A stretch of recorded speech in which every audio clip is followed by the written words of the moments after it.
नमस्कार दोस्तों, स्वागत है आपका मेरे चैनल कॉमिक्स लाइफ में। शुरू करते हैं सुरेंद्र मोहन पाठक जी द्वारा लिखा गया एक रोमांचक उपन्यास वहशी part 8। Private detective Chandresh Rohatgi Mukesh के ऑफिस में उसका इंतजार कर रहा था। परमीत प्रधान से मालूम पड़ा तुम यहीं कहीं थे। वो बोला, इसलिए तुम्हारे इंतजार में बैठ गया। वेलकम। मुकेश अपनी चेयर पर बैठता बोला, क्या खबर है? उसने जेब से प्लास्टिक की शीशी निकालकर मेज पर रखी। ये गोलियां? वो बोला, तुमने मुझे केमिकल एनालिसिस के लिए सौंपी थी। एनालिसिस हो गया है और उसकी लिखित रिपोर्ट भी मुझे मिल गई है। शीशी के बगल में उसने एक लिफाफा रखा। क्या कहती है रिपोर्ट? इसमें मौजूद गोलियां एस्टेसी नाम के ड्रग की हैं। ओह, एक गोली कम है क्योंकि वो एनालिसिस में यूज हो गई। और फिलहाल कुछ नहीं। तुम बहुत अच्छे मौके पर आए हो। इन गोलियों के बारे में रिपोर्ट को मैं याद ही कर रहा था। और भी कुछ खुरापात है मेरे दिमाग में जो मैं तुमसे डिस्कस करना चाहता हूँ। क्या? आजकल स्टिंग ऑपरेशन बहुत पॉपुलर है। कैसे ऑर्गेनाइज किया जाता है जानते हो? जानता हूँ। खुद ऑर्गेनाइज कर सकते हो? कर सकता हूँ। तमाम इक्विपमेंट हैं या मुहैया करना पड़ेगा? हैं। बाकी बात यहाँ करना ठीक ना होगा। नीचे सड़क के पार जो रेस्टोरेंट है वहाँ चल के बैठो। मैं थोड़ी देर में आता हूँ। ठीक है। वो वहां से रुखसत हो गया। पीछे मुकेश ने डेस्क टेलीफोन अपने करीब किया और मुंबई कॉल लगाई। नकुल बिहारी आनंद की प्राइवेट सेक्रेटरी ने कॉल रिसीव की। बिग बॉस से बात कराओ। वो बोला, बड़े आनंद साहब से? वो बोला, नहीं, उनसे बड़े आनंद साहब से जो कि जन्नत नशीन है। Hold on. Yes, holding. Kindly hurry up. कुछ क्षण बाद उसके कान में अपने बॉस की आवाज पड़ी। Mathur, is that you? Yes sir. तुम मेरी सेक्रेटरी से हमेशा बदतमीजी से क्यों बोलते हो? वो ऐसा समझती है तो गलत समझती है, फिर आपके कान भरती है तो गलत करती है। वो अपने आप को फर्म की नहीं, सिर्फ आपकी मुलाजिम समझती है। ये रवैया गलत है। अब आप मेरी बात सुनिए। क्या बात सुनूं? सर, गौर से सुनिए। क्या मतलब है भाई तुम्हारा? तुम ऐसा कहते नहीं हो तो मैं तुम्हारी बात गौर से नहीं सुनता। Sir, don't argue and pay attention.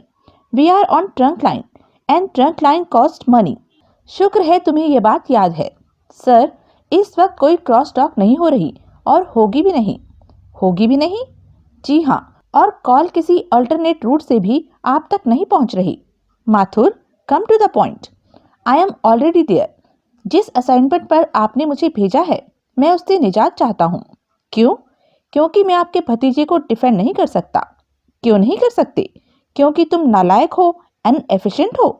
क्योंकि वो गुनहगार है। कुछ क्षण के लिए लाइन पर खामोशी छा गई। क्या बोला? फिर आवाज आई, वही जो आपने सुना या सुना ही नहीं। माथुर, माथुर, मैंने कहा मैं आपके भतीजे को डिफेंड नहीं कर सकता क्योंकि वो गुनहगार है। कौन कहता है? मैं कहता हूँ।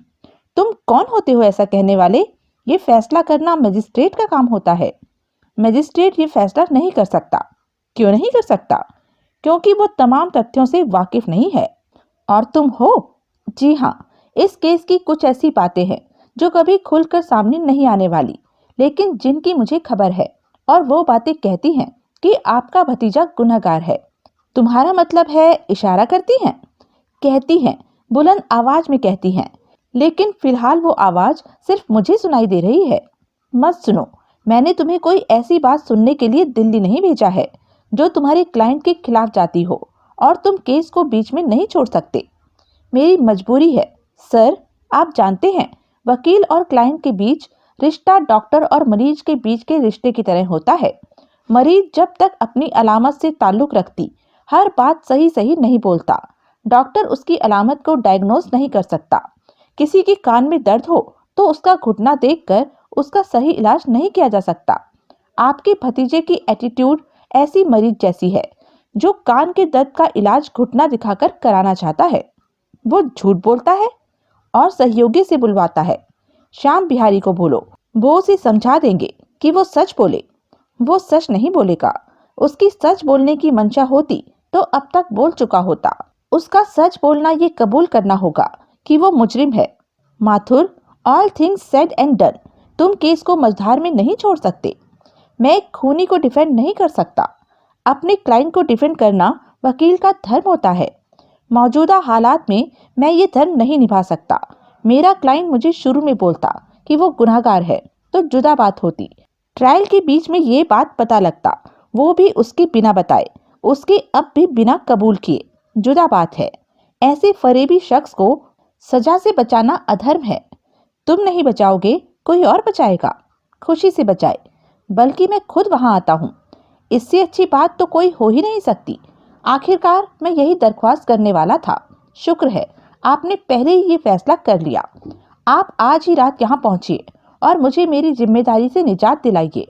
मुझे अपनी कॉन्शियस से और कॉम्प्रोमाइज करने से बचाइए। ये तुम नहीं बोल रहे हो, वो 4 करोड़ रुपया बोल रहा है, जिसके हाल में तुम वारिस बने हो। तुम्हारी पहले वाली हैसियत होती तो ऐसी जुबान दराजी और हुक्म अदूली की तुम्हारी मजाल ना होती। सर, आप मेरे पर बेजा इल्जाम लगा रहे हैं और असल प्रॉब्लम को मिजाज में लाने से कतरा रहे हैं। माथुर, सजा सुनाना वकील का नहीं, मजिस्ट्रेट का काम है। अगर मुलजिम के गुनाह को नापने का मजिस्ट्रेट से बड़ा पैमाना वकील के पास हो तो वकील क्या करे? वो पैमाना तोड़ दे। वही तो मैं कर रहा हूँ, तभी तो इस केस से निजात चाहता हूँ। वकील से उम्मीद की जाती है कि वो अपनी निजी राय को दरकिनार करके क्लाइंट का केस लड़े। उसे ये फतवा देने का कोई अख्तियार नहीं कि क्लाइंट मुजरिम है, तब जबकि क्लाइंट उसे अंधेरे में न रखे, रोक छुपाकर इलाज की उम्मीद न रखे। 7 खून करने वाला मुजरिम भी कम से कम अपने वकील के सामने हामी भरता है कि वो खूनी है। क्लाइंट गुनाहगार होता है तो उसका केस लड़ते वक्त उसके वकील की स्ट्रेटजी जुदा होती है। उसने स्याह को सफेद साबित करके दिखाना होता है। अब आप ही फैसला कीजिए कि वकील के लिए कौन सा काम आसान है। वकील को क्लाइंट को या केस को सच्चा या झूठा करार देने का कोई अख्तियार नहीं। उसके सिर पर क्लाइंट को डिफेंड करने की जिम्मेदारी होती है, जो कि उसने निभानी होती है। ये निर्धारित करना उसका काम नहीं कि उसका क्लाइंट निर्दोष है या दोषी। उसका काम अपनी पूरी काबिलियत से क्लाइंट के वेलफेयर को ध्यान में रखकर केस लड़ना है।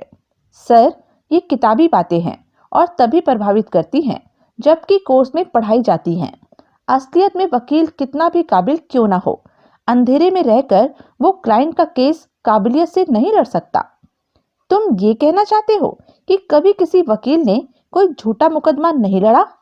कभी किसी वकील ने किसी गिल्टी क्लाइंट को डिफेंड नहीं किया? क्यों नहीं किया? किया, बराबर किया।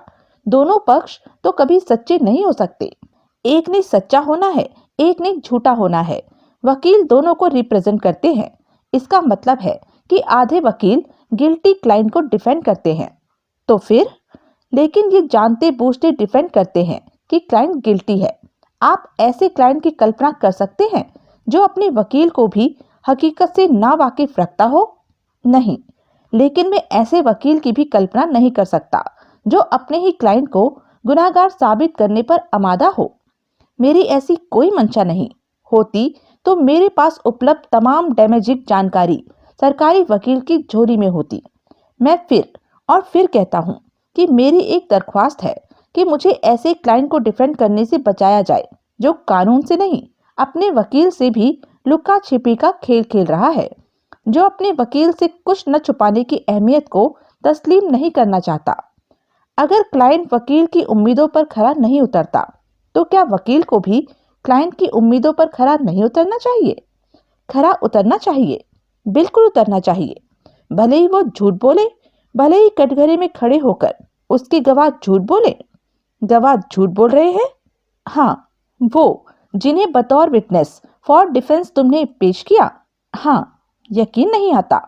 आता नहीं या करना नहीं चाहते? क्या? क्योंकि आप एक बात पर यकीन कर लेंगे तो दूसरी बात पर करना पड़ जाएगा। दूसरी बात यही कि आपका भतीजा गुनहगार है। अरे, एक गुनहगार बिना सजा पाए छूट भी जाएगा तो क्या प्रलय आ जाएगी? ये आप कह रहे हैं? और क्या तुम्हारी क्रॉस टॉक हो रही है? इसलिए कह रहे हैं क्योंकि मुजरिम आपका सगे वाला है। लाइन पर खामोशी छा गई। तुम्हें पूरा यकीन है वो गुनहगार है? हाँ। साबित कर सकते हो? हाँ, मैं आ रहा हूँ। पहले मेरे को साबित करके दिखाना, उससे पहले कोई बात जुबान से ना निकले। ठीक है, मैं आज ही रात दिल्ली पहुंच रहा हूँ। मुझे शाम के ऑफिस में मिलना, भले ही मैं कितना लेट पहुंचूं। ठीक है। मुकेश ने रिसीवर वापस क्रेडल पर रख दिया। उसने सिर उठाया तो उसका दिल जोर से उछला। चौखट पर श्याम बिहारी आनंद खड़े थे। सर, वो उठता हुआ बोला, आप कब से यहाँ हैं? शुरू से, वृद्ध गंभीरता से बोले। यानी कि सब सुना? आधा सुना। डायलॉग का तुम्हारी और वाला हिस्सा सुना, लेकिन पूरा समझा। Sir, I am sorry. You did not be. बैठो जरा। पहले आप। वृद्ध चौखट से हटकर एक विजिटर्स चेयर पर आन बैठे तो मुकेश वापस अपनी कुर्सी पर बैठा। अगर मेरा भतीजा गुनहगार है, वृद्ध गंभीरता से बोले, तो इसका मतलब है मेरा पार्टनर बेगुनाह था। उसने नाहक अपनी जान दी। उसने सिर्फ एक गुनाह किया कि महेंद्र मदान की वसीयत को प्रोबेट कोर्ट में पेश न किया। उसने उसे इनटेस्टेड मरा बताया और यूं मंगला को उसकी जायदाद कब्जाने का मौका दिया, जिसे कि महेंद्र मदान एक फूटी कौड़ी नहीं पाने देना चाहता था। वो कातिल नहीं था, दिल के हाथों मजबूर आशिक था। वो खुदा का नेक बंदा था, जिसने अपनी नेक नामी को दागदार होता पाया तो अपनी जान देकर अपने गुनाह की तलाफी की और यूं अपना दामन उजला किया। वो कातिल नहीं था, लेकिन कातिल था वो जो कोर्ट रूम में खामोश बैठा उसका तमाशा देखता था। निखिल की खातिर मैंने राजीव आचार्य को कोर्ट में कातिल साबित करने में कोई कसर न छोड़ी। आपके भतीजे की खातिर मैंने पूरी बेरहमी से उस शख्स को कुर्बान कर दिया, क्योंकि तब तक मुझे आपके भतीजे की बेगुनाही पर एतबार था। निखिल से बेहतर कौन जानता था कि राजीव आचार्य बेगुनाह था, लेकिन वो उसके हक में एक लफ्ज न बोला। कोर्ट से न बोला तो न बोला, मेरे से न बोला, आपसे न बोला। गूंगा बना बैठा अपनी आजादी की राह पर राजीव आचार्य को शहीद होता देखता रहा। अब तुम खून का बदला खून चाहते हो? एक वहशी दरिंदा, एक आदमखोर जानवर आजाद होकर जब सोसाइटी में वापस पहुंचेगा तो जो हरकत उसने 2 बार की उसे फिर दोहराने से बाज आ जाएगा। आप इंसाफ के मंदिर के पैरोकार हैं। आप ही बताइए कि आपके भतीजे का क्या अंजाम होना चाहिए। उस अंजाम को निर्धारित करने वाले तुम कौन होते हो? आप सारे आनंद एक ही जुबान क्यों बोलते हैं? मैं कोई नहीं होता, इसलिए निजात चाहता हूँ। बतौर वकील ये उसके साथ धोखा ना होगा। कैसे होगा? आप इतने अनुभवी वकील हैं, मैं आपको क्या सिखा सकता हूँ। लेकिन आप भूल रहे हैं कि वकील का काम अपने क्लाइंट को फेयर ट्रायल दिलाना होता है। उसकी सजा ना पाने की गारंटी वो नहीं कर सकता। शायद कोई क्रूड लॉयर जो जज साहबान को अपनी जेब में रखता हो कर सकता हो, लेकिन बदकिस्मती से अपने प्रोफेशन में उन बुलंदियों तक मैं अभी नहीं पहुंचा और खुदा ना करे कि कभी पहुंचूं। कानून एक फिलोसॉफिकल कॉन्सेप्ट है जिसका रचयिता इंसान है। तुम्हारा क्लाइंट एक प्राणी है जिसका रचयिता भगवान है। भगवान ने उसे रचा था। वो विकृति उसने अपने खुद पैदा की थी, जिसने उसे वहशी बनाया। उसकी वहशत का मूल्यांकन भगवान ने नहीं करना है तो तब करना है जब वो उसके रूबरू पहुंचेगा। तुम बार बार उसे वहशी दरिंदा कह रहे हो। मुझे बताओ वो क्यों कर वहशी है, क्यों कर दरिंदा है, और ऐसा क्या है जो अभी तुम्हारे सिवाय और कोई नहीं जानता? क्यों नहीं जानता? आपका भतीजा जानता है। मेरी बात का मतलब समझो। सर, तकरीबन बातें आप जानते हैं, खाली ये नहीं जानते कि निकिता इकलौती लड़की नहीं थी जिसके साथ उसने मुंह का शारीरिक संबंध बनाए थे। लेकिन कोर्ट में उसके एक क्लोजमेट ने, क्या नाम था उसका? शरद त्यागी। हाँ, शरद त्यागी। उसने तो यही गवाही दी थी कि उसके सिर्फ और सिर्फ निकिता से ऐसे ताल्लुकात थे। वो उसके लिए क्या फ्रेज यूज किया था उसने? एक गर्लफ्रेंड व्रत धारण किए शख्स था। असल में ऐसा नहीं था। नहीं था। असल किस्सा क्या है? मुकेश ने अपनी पटियाला यात्रा का खुलासा किया। हे भगवान, दोस्त को ये बात पहले से मालूम थी? बिल्कुल। कंपेंसेशन की रकम उसने शरद त्यागी के ही हाथ तो भिजवाई थी। यूं जब निखिल ने उसे अपना राजदान बनाया होगा तो पूरा ही तो बनाया होगा। इसका मतलब है इस शरद त्यागी ने उस रोज अदालत में जानबूझकर झूठी गवाही दी थी। जाहिर है, लेकिन वो छोटी बात है। आप कल्पना कीजिए कि उस पटियाले वाली लड़की आयशा अब्राहम का बाप अदालत में खड़ा होकर गवाही देगा तो क्या होगा? आयशा अब्राहम खुद अदालत में खड़ी होकर गवाही देगी तो क्या होगा? ऐसा ही अगर कोई तीसरा केस उजागर हो गया तो क्या होगा? पुलिस पटियाला पहुंच जाएगी। कोशिश करेगी तो क्यों नहीं पहुंच जाएगी। त्यागी ने झूठी गवाही दी थी, कोर्ट में अंडर ओथ गलत बयानी की थी। पुलिस की एक घुड़की पड़ी कि सब पक देगा। फिर पुलिस के पटियाला पहुंचने में क्या कसर रह जाएगी। एक ही तरह के दो केस, एक दिल्ली में एक पटियाले में। एक केस की विक्टिम जान से गई क्योंकि उसे बचाने वाला कोई न था, दूसरे की बच गई क्योंकि ऊपर से उसका बाप आ गया और आताताई को अपना काम अधूरा छोड़कर भाग जाना पड़ा। वहशत में कोई फर्क नहीं, जैसे एक की फोटोकॉपी दूसरी जगह पेश की गई हो। दोनों में निखिल की इन्वॉल्वमेंट स्पष्ट। वो खुद झूठा, उसका गवाह झूठा। कैसे बचेगा। वृद्ध ने चिंतित भाव से सहमति में सिर हिलाया। ऊपर से इतनी विकट स्थिति में भी अपने वकील से ही सच बोल के राजी नहीं। अभी ये अंगूठी देखिए। मुकेश ने वृद्ध को हीरे की अंगूठी दिखाई। अंगूठी सोने की बराबर है, लेकिन हीरा नकली है, क्योंकि असली हीरे की अंगूठी खरीदना मैं अफोर्ड नहीं कर सकता। मैं निखिल से मिला और ये कहकर उसे ये अंगूठी दिखाई कि ये मंगला के कत्ल के बाद चोरी गए जवाहरात का हिस्सा थी, और दावा किया कि बाकी का माल भी बरामद हो चुका था। इतने बड़े रहस्य उद्घाटन से लड़का हिल कर न दिया, क्योंकि उसे मालूम था कि मैं झूठ बोल रहा था। क्यों मालूम था? क्योंकि जेवरात तो खुद उसने छुपाए थे और मेरे सामने खम ठोक कर दावा किया था कि उन्हें किसी का बाप नहीं बरामद कर सकता। चैलेंज वाले लहजे से बोला कि मैं चोर बहकाने की कोशिश कर रहा था और कभी कामयाब नहीं हो सकता था।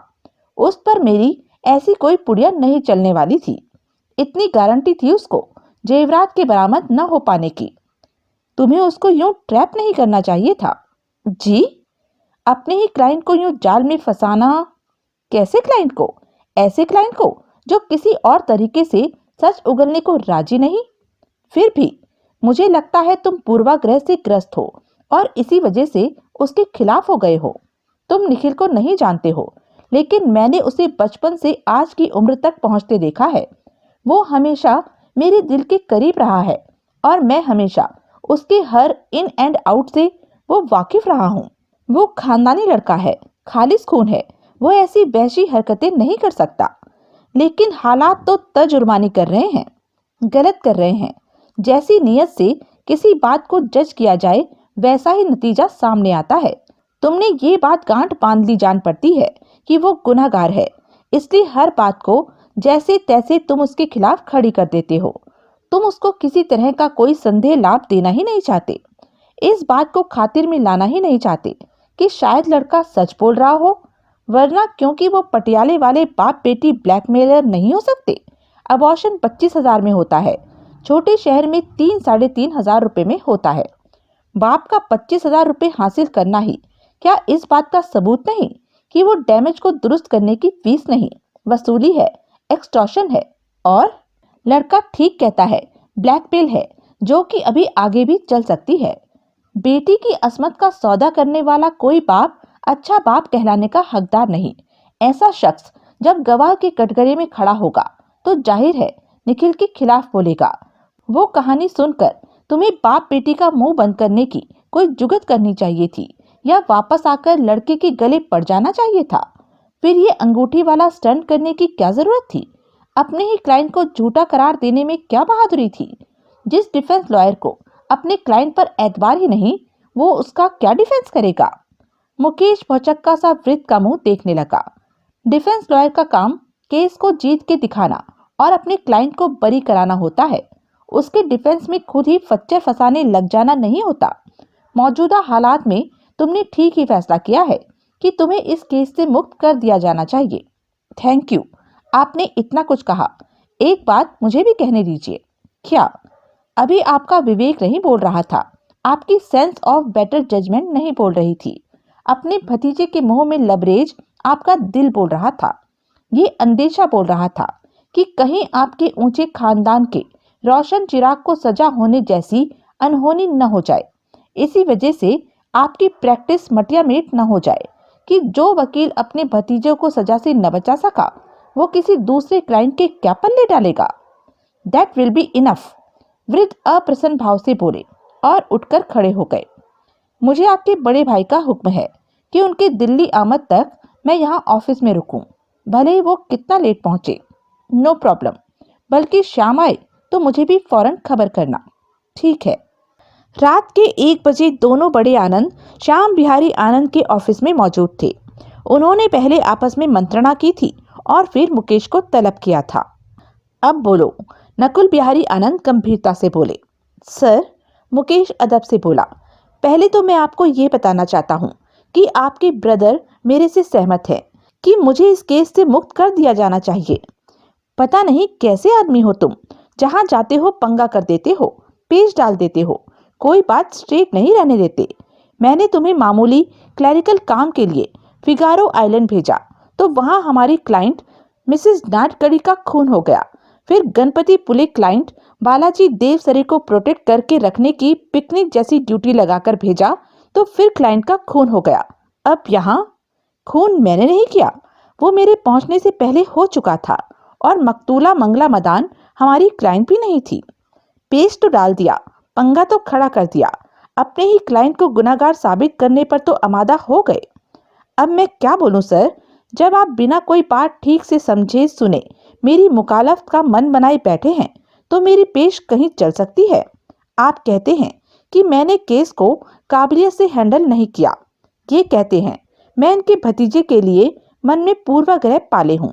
एक तो ऐसे अविश्वास के माहौल में मैं वैसे ही फंक्शन नहीं कर सकता। ऊपर से मेरी अपनी सीमाएं हैं, अपनी शंकाएं हैं। अपनी निजी बातों को तुम्हें केस से अलग रखना चाहिए। अलग ही रखता हूँ। मैं जब अपनी जुबानी कबूल करता हूँ कि निखिल को डिफेंड करना मेरे बस की बात नहीं, तो क्यों आप चाहते हैं कि मैं ही ये काम करूं? हम नहीं चाहते, श्याम बिहारी आनंद उतावले स्वर में बोले। लेकिन हम ये भी तो नहीं चाहते कि इस घड़ी तुम्हारे केस से किनारा करने से प्रोसिक्यूशन को गलत सिग्नल पहुंचे। फिर भी आपने ये कहा कि मुझे इस केस से मुक्त कर दिया जाना चाहिए तुम्हारी मुखलाफत की वजह से। जब तुम हर किसी को गलत बयानी का जिम्मेदार ठहराने पर तुले हो तो आपको भी, क्या आपने भी गलत बयानी की? मैंने क्या गलत बयानी की? आपने कहा आपने उसे बचपन से आज तक की उम्र तक पहुंचते देखा है। मेरा सवाल है, क्या वाकई देखा है? क्या मतलब? गुस्ताखी माफ सर, मैंने इस बारे में परमीत प्रधान से काफी कुछ पूछा है। मुझे मालूम हुआ है कि निखिल कभी आपके साथ नहीं रहा। वो पहले स्कूल में पढ़ता था तो भी हॉस्टल में था, कॉलेज में पढ़ता था तो भी हॉस्टल में था, और अब लॉ कॉलेज में पढ़ता है तो भी हॉस्टल में है। हर हॉस्टल से वो छुट्टियों पर ही दिल्ली आता था और जो कदरन लंबा अरसा वो आपके साथ गुजारता था वो गर्मियों की छुट्टियों का होता था। सर, मेरा सवाल ये है कि साल में 2 महीने निखिल के साथ वास्ता रखने पर आप ये दावा कर सकते हैं कि आपको मालूम है कि निखिल के कैरेक्टर का उत्थान कैसे हो रहा है? वो हर जगह के वार्डन से भी तो रिपोर्ट आती रहती थी। रोजाना? Don't talk nonsense. हफ्तावारी? महीना? भाई, हमारा मतलब था कि जब हम फोन पर दरियाफ्त करते थे तो खबर लग जाती थी। ऐसे ही सही सर, लेकिन कब कब पूछते थे? रोजाना नहीं, हफ्तावारी नहीं, महीना नहीं, तो क्या साल में 1 बार, 2 बार, 3 बार, 4 बार, कितनी बार? उसने उत्तर न दिया। क्या आप कभी उसके हॉस्टल में उससे मिलने गए? मुझे मालूम हुआ है कि कभी नहीं। मुझे ये तक मालूम हुआ है कि सनावर के स्कूल में उसे भर्ती कराने आपने राजीव आचार्य को भेजा था और वही उसको छुट्टियों में लेने जाता था। कॉलेज के दौर में वो खुद आता था और खुद जाता था। लिहाजा आपको कभी खबर न लगी कि घर से दूर, आपकी छत्र छाया से दूर, किसी बुजुर्ग की चौकस सरपरस्ती से दूर उसका रहन सहन कैसा था, उसकी सोहबत कैसी थी, उसके ख्यालात कैसे थे, और वो किस किस्म का नौजवान और शहरी बनने जा रहा था। वो खामोश रहा। किसी के चरित्र का उत्थान उसकी डे टू डे ऑब्जर्वेशन से पता चलता है, ना कि कभी कभी रिव्यू कर लेने से। इसलिए आप नहीं जानते कि आपके बालक का ढब किशोर अवस्था में क्या था, नौजवानी में क्या था। वो कथित खालिस खून, वो कथित खानदानी लड़का वैसी हरकतें कर सकता था या नहीं कर सकता था। कोई छोटा हो या बड़ा, रसूख वाला हो या बेरसूख, हर किसी की जिंदगी में हर तरह का दौर आता है। क्या अपनी किसी दुश्वारी के दौर में, किसी संकट की घड़ी में निखिल ने आपको अपना राजदां बनाया? अब बराए मेहरबानी ये न कहिएगा कि वो आसमान से उतरा था, उस पर कभी कोई संकट आया ही नहीं था। यही बात सच है। उसकी इस मौजूदा दुश्वारी के अलावा उसकी जिंदगी में कभी कोई प्रॉब्लम पेश नहीं आई। आपका मतलब है कि जो प्रॉब्लम पेश आई उनकी आपको खबर न लगी। इस बार भी आपको खबर न लगती, अगरचे कि वो पकड़ा न जाता। आपने अदालत में निकिता का बयान सुना। उसने मैरिज रजिस्ट्रार का जारी किया निखिल से शादी का सर्टिफिकेट दिखाया, जिसे कि आपने देखा। आपके खानदानी खून ने इतना बड़ा कदम उठाया, आपको खबर न लगी। वो ड्रग्स के पोजीशन और इस्तेमाल के चार्ज में गिरफ्तार हुआ, आपको खबर न लगी। उसने पटियाला में एक नौजवान लड़की फुला दी। उसका बाप उसे ठोकने के लिए चंडीगढ़ पहुंच गया, पैसा देकर बेइज्जत होने से बचा, आपको खबर न लगी। उस लड़की से अपने नाजायज ताल्लुकात उसने फिर भी जारी रखे, आपको खबर नहीं। जो कांड उसने दिल्ली में किया उसका रिहर्सल वो पहले पटियाला में कर चुका था, आप नहीं जानते। फिर भी आपका दावा है कि चाचा भतीजा एक दूसरे के करीब थे। आप उसके हर इन एंड आउट से वाकिफ थे। निखिल ने शादी का जिक्र इसलिए नहीं किया क्योंकि उसको मेरी सख्त हिदायत थी कि वो हर काम छोड़कर पहले पढ़ाई पूरी करे। बाकी बातें जो तुमने कही उन पर मुझे यकीन नहीं। आपकी बेटी उसकी हम उम्र है, दोनों में बड़ा गहरा आपसी प्यार बताया जाता है। वैसे भी हम उम्र कजन्स में बहुत कुछ साझा होता है। उसने शादी वाली बात आपकी बेटी को भी तो नहीं बताई। माथुर, नकुल बिहारी आनंद सख्ती से बोले, इन बातों से तुम साबित क्या करना चाहते हैं? ये कि आनंद साहब को कतई कोई खबर नहीं कि इनके भतीजे का नौजवानी का किरदार क्या था। अगर वो चुपचाप शादी करके एक मामले में इनको अंधेरे में रख सकता था तो 10 मामलों में भी रख सकता था। तुम असल बात पर आओ, उस बात पर आओ जिसने मुझे खड़े पैर मुंबई से दिल्ली दौड़ाया है और जिसकी वजह से मैं रात के 1 बजे जाग रहा हूँ। मैं तुमसे आपसदारी में पूछ रहा हूँ, तुम साबित कर सकते हो कि निखिल कातिल है? ये साबित करना पुलिस का काम है, फिर सरकारी वकील का काम है। मैं ये साबित कर सकता हूँ कि वो झूठ बोल रहा है, कदम कदम पर झूठ बोल रहा है, और बेवजह झूठ कोई नहीं बोलता। झूठ बोलने की हमेशा कोई वजह होती है। निखिल की वजह अपने घिनौने जुर्म की पर्दादारी है। ठीक है, यही साबित करके दिखाओ कि वो झूठ बोल रहा है। मैं ऐसा साबित कर सका तो आप क्या करेंगे? उसे पुलिस के हवाले कर देंगे? वो बात की बात है, अभी पहली बात पहले करो। आप टाल रहे हैं। ओह कम ऑन, आप यहाँ बुलाइए उसे। निखिल को वहां तलब किया गया। वो जमाइयां लेता आंखें मलता पहुंचा। मुंबईया आनंद साहब को देखकर उसके चेहरे पर हैरानी के भाव आए। उसने अदब से उनका अभिवादन किया। बैठो, वो बोले। अंकल, आप एकाएक यहाँ, वो भी इतनी रात गए? वो बातें बाद में, इस वक्त समझो कि ये तुम्हारा मिडनाइट ट्रायल है। जी, तुम मुजरिम के कटघरे में हो। मुकेश इस वक्त डिफेंस नहीं, प्रोसिक्यूशन का वकील है। डिफेंस के वकील तुम खुद हो और मैं तुम्हारा जज हूँ। लेकिन शट अप। भारी बेचैनी का अनुभव करता वो खामोश हो गया। दोनों आनंदों ने मुकेश की तरफ देखा, यूं देखा जैसे असल में मुजरिम वो था। सर, मुकेश बोला, आपको केस की मुकम्मल जानकारी नहीं है, इसलिए पहले मुझे कुछ बातों को दोहराना होगा। I don't mind. पहले मैं इसकी शादी की बात पर आता हूँ। निखिल, अब तुम्हारी शादी की बात जग विदित है। मेरा सवाल ये है कि क्या तुमने शादी किसी दबाव में आकर की थी? कैसा दबाव? निखिल भवे उठाता बोला, उसकी प्रेगनेंसी का दबाव। शादी क्या तुमने इसलिए की थी कि वो प्रेग्नेंट हो गई थी? नहीं, मैंने शादी इसलिए की थी क्योंकि मैं उससे मोहब्बत करता था, दिल से चाहता था मैं उसे। प्रेग्नेंट वो शादी के बाद हुई थी। निकिता कोई गर्भ निरोधक गोली खाती थी जो पता नहीं वो खाना भूल गई थी या उसने असर नहीं किया था। तुम्हारे अंकल ने पढ़ाई पूरी होने से पहले ऐसी कोई हरकत करने से तुम्हें मना किया था। मना हुए तो ना तुम? मैं बहुत शर्मिंदा हूँ। वो गलती मेरे से सरासर हुई, लेकिन अंकल के हुक्म की उदूली की मेरी कोई मंशा नहीं थी। मैं भावनाओं के आवेग में बह गया था और एकाएक वो कदम उठा बैठा था। एकाएक? हाँ। इधर शादी का जुनून मन में उठा, उधर शादी कर डाली। हाँ। कोर्ट में शादी के लिए रजिस्ट्रार को 1 महीने का एडवांस में नोटिस देने का दस्तूर है। वो सब वकील करा देता है। रिकॉर्ड में बैक डेट में एंट्री हो जाती है। श्याम बिहारी आनंद ने यूं सहमति में सिर हिलाया जैसे भतीजे के मुंह से भारी समझ की बात सुन ली हो। तुम्हारे दोस्त शरद त्यागी ने कोर्ट में कबूल किया था कि वो एक बार गांजा पीने के जुर्म में गिरफ्तार हुआ था। क्या उस गिरफ्तारी में तुम भी शामिल थे? तुम्हें मालूम है? था। बड़े आनंद साहब को नहीं मालूम। हाँ, मैं भी थाने ले जाया गया था, लेकिन वो मामूली बात थी। अच्छा। हाँ, वो नशा नहीं था, खेल था, एडवेंचर थी, जिसमें कई स्टूडेंट शामिल थे। एक एक दो दो कश सबने लगाए थे। कोई नहीं लगाता था तो उसे डरपोक बोला जाता था, फिसड्डी बोला जाता था।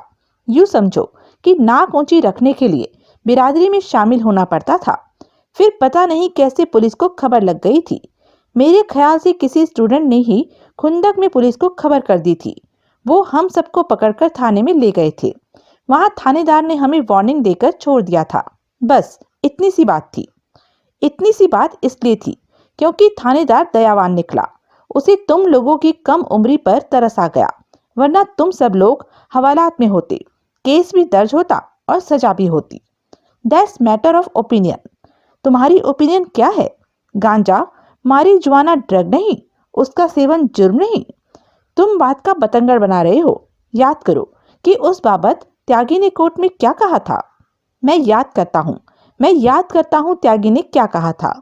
तुम याद करो कि उसके कही का नतीजा क्या निकला था। क्या उसकी जोशीली इनकलाबी तकरीर से लॉ ऑफ लैंड बदल गया था? ऐसा कहीं होता है? जवाब दो। नहीं। लिहाजा गांजा पीते पकड़ा जाना, फिर थाने में छोड़ दिया जाना तुम्हारी अच्छी किस्मत का सिला था, वरना उस गिरफ्तारी का अगला कदम जेल की सजा होता। वो खामोश रहा। तुम गांजा पीते हो? नहीं। कभी कभार, फैंसी के तौर पर? नहीं। कोई और नशा करते हो? और कौन सा नशा? कोई भी जिससे नशा करने वाला तरंग महसूस करता है, हवाओं के हिंडोलों में झूलता है, ऐसे ख्वाब देखता है जो पूरे नहीं हो सकते, लेकिन पूरे कर डालने का अपने भीतर उमड़ता जोश महसूस करता है। नहीं। मसलन एस्टेसी नाम की गोली का नशा, जो सुना है कि 200 रुपए की एक आती है। नहीं। नाम से तो वाकिफ हो? हाँ। तुम्हारी दोस्ती के दायरे में कोई वो गोली इस्तेमाल करता है? नहीं। तो नाम से कैसे वाकिफ हो? किसी मैगजीन में पढ़ा। अब जरा मंगलवार 18 जनवरी पर पहुंचो। ये वो दिन है जबकि मंगला ने चंडीगढ़ में तुम्हें फोन किया था। बोला था वो तुमसे बहुत जरूरी बात करना चाहती थी और जल्द अज जल्द तुम्हें दिल्ली पहुंचने को बोला था। अगले रोज तुम अपनी कार पर दिल्ली पहुंचे थे और 12 बजे के करीब आसिफ अली रोड पर स्थित उसके फ्लैट पर मंगला से मिले थे। ये तुम्हारा बयान है? हाँ। तुमने अदालत में निर्मल मेहरा की गवाही सुनी थी। उसने बयान दिया था कि जब मंगला ने तुम्हें फोन किया था तब वो उसके फ्लैट में था और मंगला तुम्हें फोन करते वक्त बहुत नाराज थी, बकायदा तुम्हें कोस रही थी। मैंने तब अदालत में ही कहा था कि वो झूठ बोल रहा था। मैं तब भी हैरान था कि उसने ऐसी गलत बयानी क्यों की थी। असलियत क्या थी? असलियत ये थी कि वो बिल्कुल नाराज नहीं थी, थोड़ी परेशान थी, लेकिन नाराजगी वाली कोई बात नहीं थी। उसके कहे के मुताबिक अगले रोज तुम सुबह 8 बजे चंडीगढ़ से रवाना हुए थे और दोपहर के करीब दिल्ली पहुंचे थे। अब तुम अपने अल्फाज में अपने बड़े अंकल की जानकारी के लिए बताओ कि उसके बाद क्या हुआ था। मैंने मंगला को अपना इंतजार करते पाया था। उसने कहा था कि उसे अफसोस था कि उसकी खातिर उसे कॉलेज से एक दिन की छुट्टी करनी पड़ी थी, लेकिन बात ही ऐसी थी कि मेरा दिल्ली आकर उससे मिलना निहायत जरूरी था। फिर उसने मेरे से पूछा था कि क्या मुझे मालूम था कि निकिता प्रेग्नेंट थी। मुझे नहीं मालूम था। वो खबर सुनकर मैं बहुत हैरान हुआ था। निकिता ने उस बाबत कभी मुझे हिंट तक नहीं दिया था। फिर मंगला ने कहा था कि निकिता की उस दशा के लिए मैं जिम्मेदार था। मैंने वो बात कबूल की थी क्योंकि निकिता के किसी और से उस तरह के ताल्लुकात न थे न हो सकते थे। फिर मंगला ने पूछा अब मेरा क्या इरादा था। जवाब में मैंने बताया कि जो इरादा था उस पर तो अमल मैं कर भी चुका था। क्या मतलब हुआ इसका? ये कि तुमने उसे बता दिया कि तुम पहले ही शादी कर चुके थे। हाँ। पहले तो तुमने कभी नहीं कहा कि मंगला को तुमने शादी की बाबत बताया था। कहा होगा। नहीं कहा था तो इस बाबत कोई जिक्र नहीं आया होगा। इस बाबत खास तौर से मेरे से कुछ नहीं पूछा गया होगा या बात मेरे ध्यान से उतर गई होगी। आखिर गिरफ्तारी की वजह से इतना तो परेशान था मैं।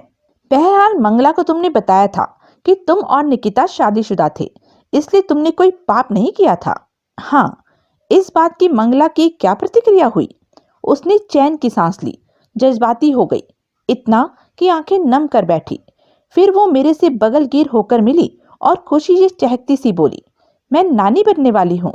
उसके उस जोश को देखकर मुझे उससे प्रार्थना करनी पड़ी कि उस बाबत अभी वो किसी से बात न करे। मेरी पढ़ाई खत्म होने तक वो अपने जोश पर काबू रखे और खामोश रहे। तब वो मजाक के लहजे में बोली थी कि वो तो खामोश रह सकती थी, लेकिन उतने अरसे में तो पेट में बच्चा पसरने लगता और अपनी हाजिरी की दस्तक देने लगता।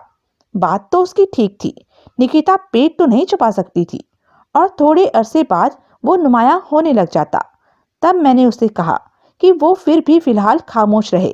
मैं पहले अंकल को वो न्यूज़ ब्रेक करने में कामयाब हो लूं, उसके बाद ही वो अपनी बेटी की शादी की और अपनी नानी बनने जाने की बधाइयां बटोरना शुरू करे।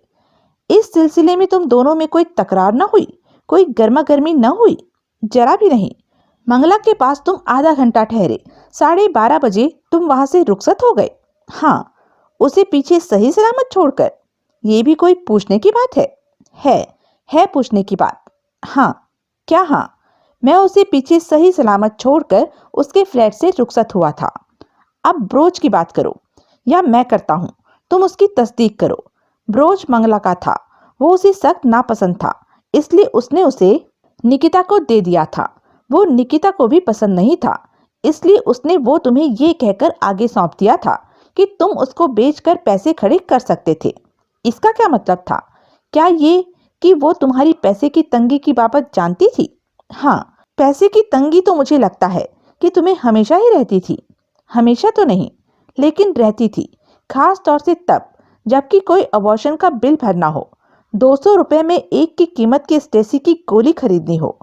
उसने आहत भाव से मुकेश की तरफ देखा।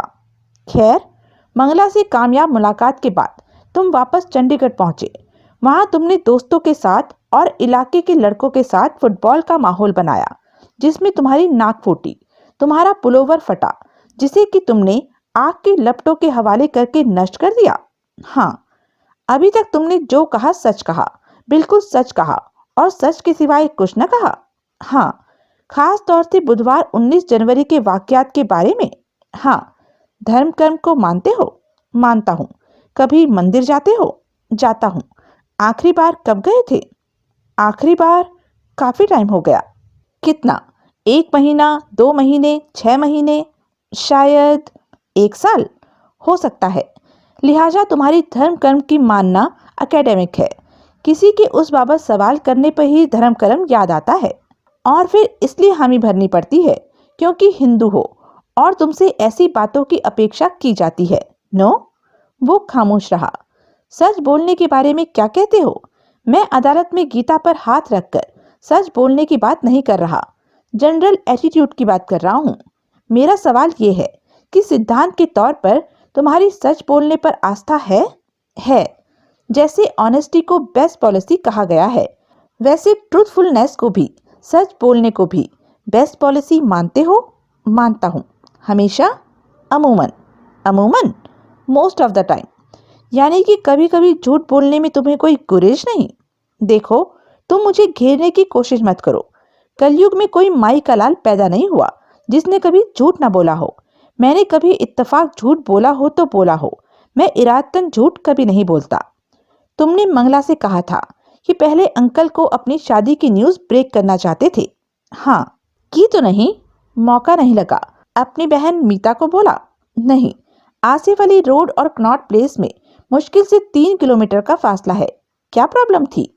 मैंने चंडीगढ़ लौटना था, जाके बताने का टाइम नहीं था, तो फोन करने में क्या प्रॉब्लम थी? उस वक्त फोन का मुझे ख्याल नहीं आया था। तुम सबब से दिल्ली पहुंचे हुए थे। तुम्हारा जीना चाहा कि अंकल से नहीं तो बहन से मिलते जाओ। मुझे लौटने की जल्दी थी, या कोई और वजह थी? और वजह क्या? और वजह तुम्हारा हुलिया, तुम्हारा पुलोवर फटा हुआ था, उस पर खून लगा हुआ था। क्या मतलब? वो तीखे स्वर में बोला। ये सच नहीं कि तुम्हारे पुलोवर का बुरा हाल दिल्ली में ही हो चुका था?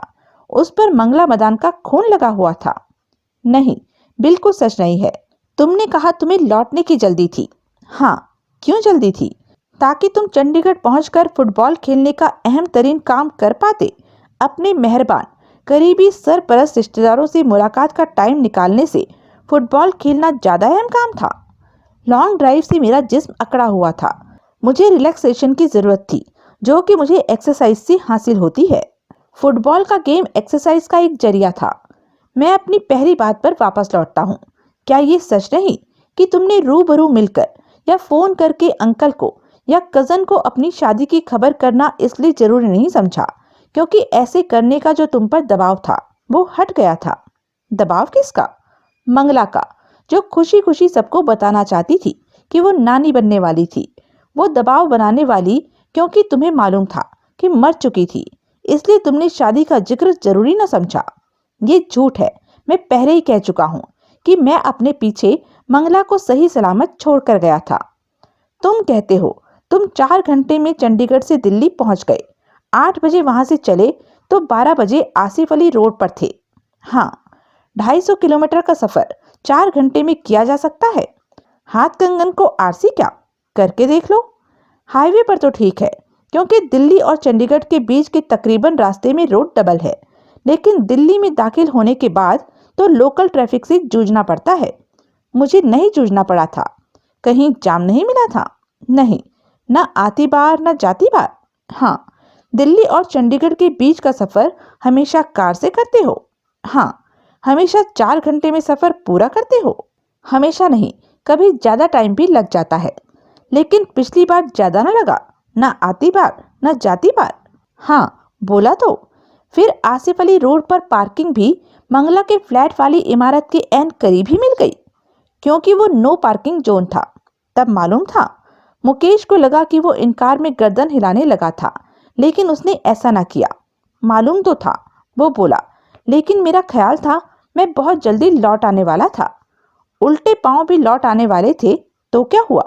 नो पार्किंग जोन में थोड़ी देर के लिए गाड़ी पार्क करना भी तो कानून का उल्लंघन होता है। होता तो है, लेकिन ऐसी बातों की तुम्हें परवाह नहीं होती, वैसे ही जैसे आजकल हर नौजवान का रवैया है। जरा सी देर नो पार्किंग के साइन बोर्ड के नीचे गाड़ी खड़ी कर ली तो क्या आफत आ गई?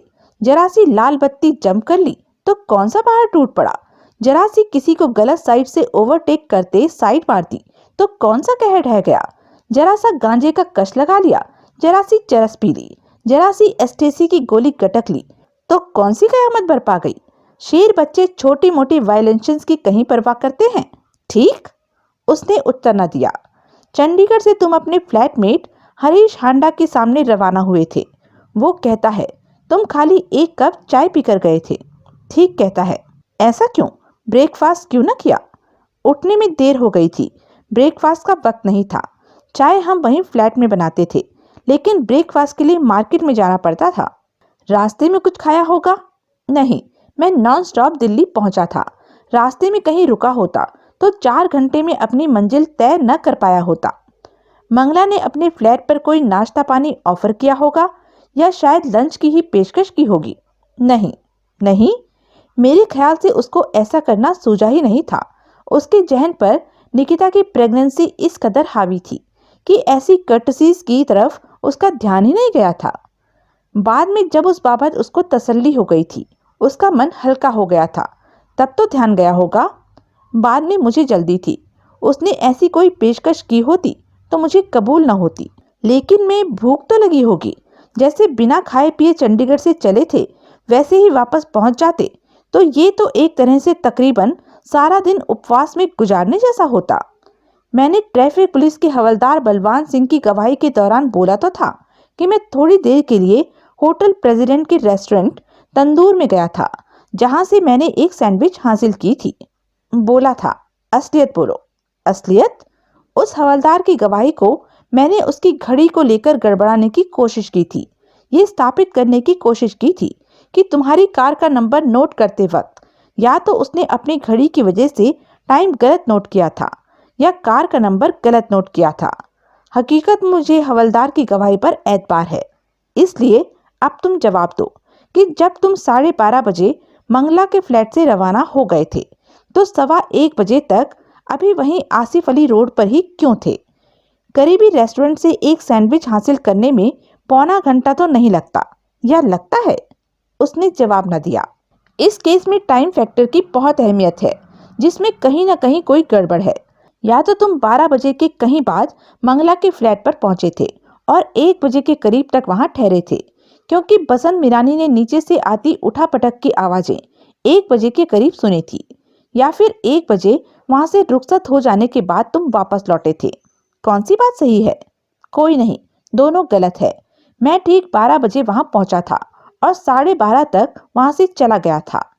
तो फिर आसिफ अली रोड पर तुम्हें पौना घंटा क्यों लगा? वो फिर खामोश हो गया। देखो, यहाँ जो बातें हो रही हैं वो आपसदारी में हो रही हैं। ये अदालत नहीं है। यहाँ कोई मजिस्ट्रेट नहीं बैठा हुआ। यहाँ तुम्हें कोई टोकने वाला, कोई पब्लिक प्रोसिक्यूटर मौजूद नहीं है। इसलिए जो कहना है बेखौफ कहो।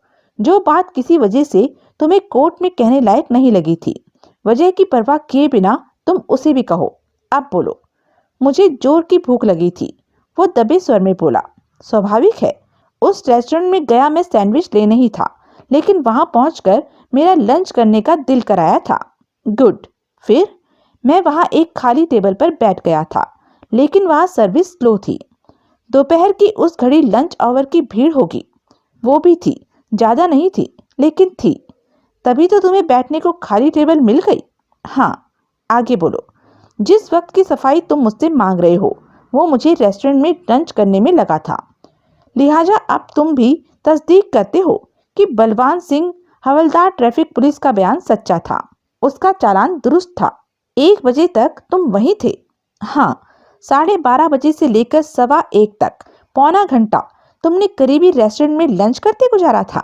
हाँ, ना कि बंगला के फ्लैट में, जहाँ कि तुम दोबारा पहुंच गए थे। नहीं, हरगिज नहीं। रेस्टोरेंट में वाकिफकार मिला? नहीं। वहां लौटकर जाओ तो कोई तुम्हें पहचान पाएगा और यह कह पाएगा कि बुधवार 18 तारीख को तुमने वहां लंच किया था। कहां से पहचान पाएगा? इतने लोग थे वहां, कोई कैजुअल कस्टमर कहां किसी को याद रहता है। वहां का लंच का बिल अभी भी तुम्हारे पास मौजूद हो? उसी तो मैंने पेमेंट के साथ वेटर की ट्रे में ही छोड़ दिया था। कोई और तरीका ये स्थापित करने का कि तुमने वहां लंच किया था मुझे तो दिखाई नहीं देता। मंगला के फ्लैट के तुमने 2 फेरे लगाए थे। देखो, कोई बात सच है तो है, नहीं है तो नहीं है। बार बार एक ही सवाल पूछने से मेरा जवाब बदल नहीं जाने वाला। या पहले ही फेरे में देर तक ठहरे थे? झूठ, गलत। दूसरी बात ठीक थी, तो रेगुलर लंच के लिए तुम्हारे पास टाइम नहीं था, शायद सैंडविच के लिए भी नहीं था। बकवास। बहरहाल 1:15 बजे तक तुम वहीं थे, बल्कि 1:15 बजे के बाद तक, क्योंकि हवलदार ने चालान के लिए तुम्हारी कार का नंबर तुम्हारे सामने तो नोट किया नहीं था। अब मैंने कबूल कर तो लिया कि पेट पूजा के चक्कर में मैं 1:15 के करीब तक वहीं था। This is like confessing to lesser crime. क्या? बड़े काम जिम्मेदारी से बचने के लिए छोटे काम की हामी भर दी। ऐसी कोई बात नहीं। वो रेस्टोरेंट एयर कंडीशन था। क्या? क्या बोला? गर्मियों में सर्द और सर्दियों में गर्म रहने वाला। ऐसे ही होते हैं अच्छे होटलों के अच्छे रेस्टोरेंट, क्योंकि अच्छे रेस्टोरेंट एयर कंडीशन होते हैं, इसलिए वो भी था। कोई फर्स्ट हैंड नॉलेज तुम्हें इस बात की नहीं, इसलिए नहीं क्योंकि तुम वहां गए ही नहीं थे। गलत, मैं बराबर गया था। वो रेस्टोरेंट एयर कंडीशन था। ये मुझे वहां गया होने की वजह से मालूम है, किसी और वजह से नहीं। फिर तुमने वहां अपनी जैकेट तो उतार ली होगी? नहीं। गर्मी न लगी? नहीं लगी। वो जैकेट दरअसल वैसी थी जैसे विंड चीटर कहते हैं, जो ठंड से ज्यादा हवा से बचाव के लिए पहनी जाती है। हाँ, इसलिए विंड चीटर कहलाती है, क्योंकि विंड को चीट करती है, हवा की पेश नहीं चलने देती।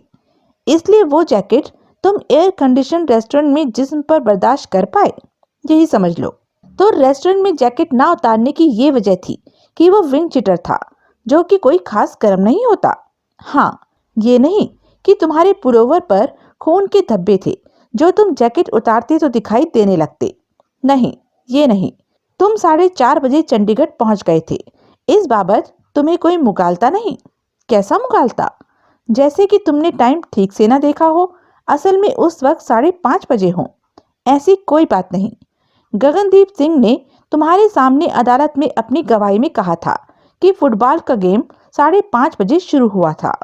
उसी टाइम की बाबत मुगालता लगा था। उसे, ना कि तुम्हें। उसे।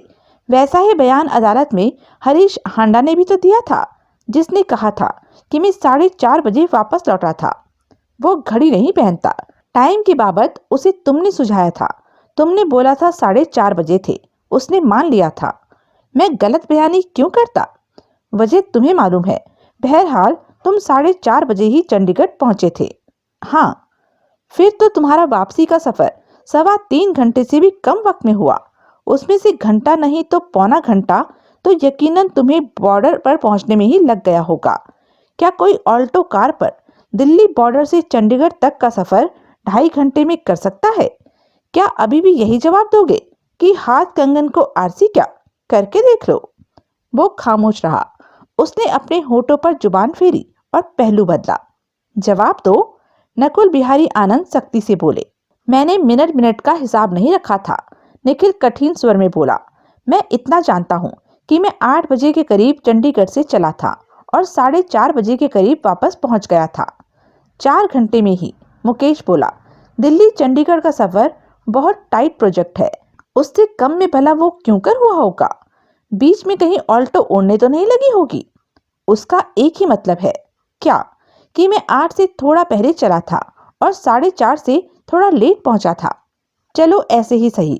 चंडीगढ़ में तुमने अपनी कार खाली मैदान के पार खड़ी की। उस इमारत के नीचे लाकर क्यों ना खड़ी की जिसमें कि तुम्हारा फ्लैट था? क्योंकि बारिश का मौसम था। बारिश होकर हटी थी और अभी फिर हो सकती थी। मैदान के पार वाली सड़क पर एक खाली साइबान है जो कभी लकड़ी का टाल होता था। तेज धूप हो या बारिश हो तो मैं कार हमेशा उस साइबान के नीचे ही खड़ी करता हूँ। फिर तुम मैदान की साइड से घूमकर नहीं, उसके बीच में से फ्लैट पर पहुंचे, क्योंकि वो शॉर्टकट है। मैदान में तुम फिसल गए। हाँ। और तुम्हारा पुलोवर कीचड़ से सन गया। हाँ। कैसे सन गया? क्या तुम पुलोवर को उस जैकेट के, जिसे तुमने विंड चीटर बोला, ऊपर पहने हुए थे? उसने जोर से थूक निकली। नहीं, वो फंसे स्वर में बोला। ऐसा क्यों कर होगा? नहीं होगा, नहीं होता। विंड चीटर सबसे ऊपर ही पहना जाता है ताकि वो विंड को चीट कर सके और जब उसकी इस सर्विस की जरूरत ना हो तो उसे उतारा जा सके। नहीं? हाँ। तो फिर बराए मेहरबानी बताओ कि कैसे कीचड़ से तुम्हारा पुलोवर तो सना लेकिन विंड चीटर को कुछ ना हुआ? विंड चीटर तब मैं नहीं पहने हुआ था। नहीं पहने हुए थे क्योंकि हवा नहीं चल रही थी, क्योंकि मुझे गर्मी लग रही थी। ओह, गर्मी लग रही थी। हाँ। करीब लोग टायर जलाकर आग ताप रहे थे, लेकिन तुम्हें गर्मी लग रही थी। हाँ। मुकेश ने अपने ब्रीफकेस में से एक अखबार निकालकर निखिल के सामने मेज पर रखा। ये देखो क्या है, वो बोला। अखबार है? निखिल बोला। कौन सा अखबार है? ट्रिब्यून। कहाँ से छपा एडिशन है? चंडीगढ़ से। तारीख कौन सी है? 19 जनवरी बुधवार। अब जरा इसके वेदर के कॉलम पर निगाह डालो। उसमें जो उस दिन के मौसम की भविष्यवाणी छपी है वो जरा अपने अंकल साहबान को पढ़कर सुनाओ। Generally cloudy sky with the publicity of rain and thunder in some areas. यानी कि आसमान में बादल छाए रहेंगे और कुछ इलाकों में गरज के साथ छींटे पड़ने की संभावना है। आगे पढ़ो। Maximum temperature 12 degree centigrade, minimum temperature 5 degree centigrade. यानी कि अधिकतम तापमान 12 डिग्री सेल्सियस और न्यूनतम तापमान 5 डिग्री सेल्सियस। ठीक? हाँ। अखबार रख दो।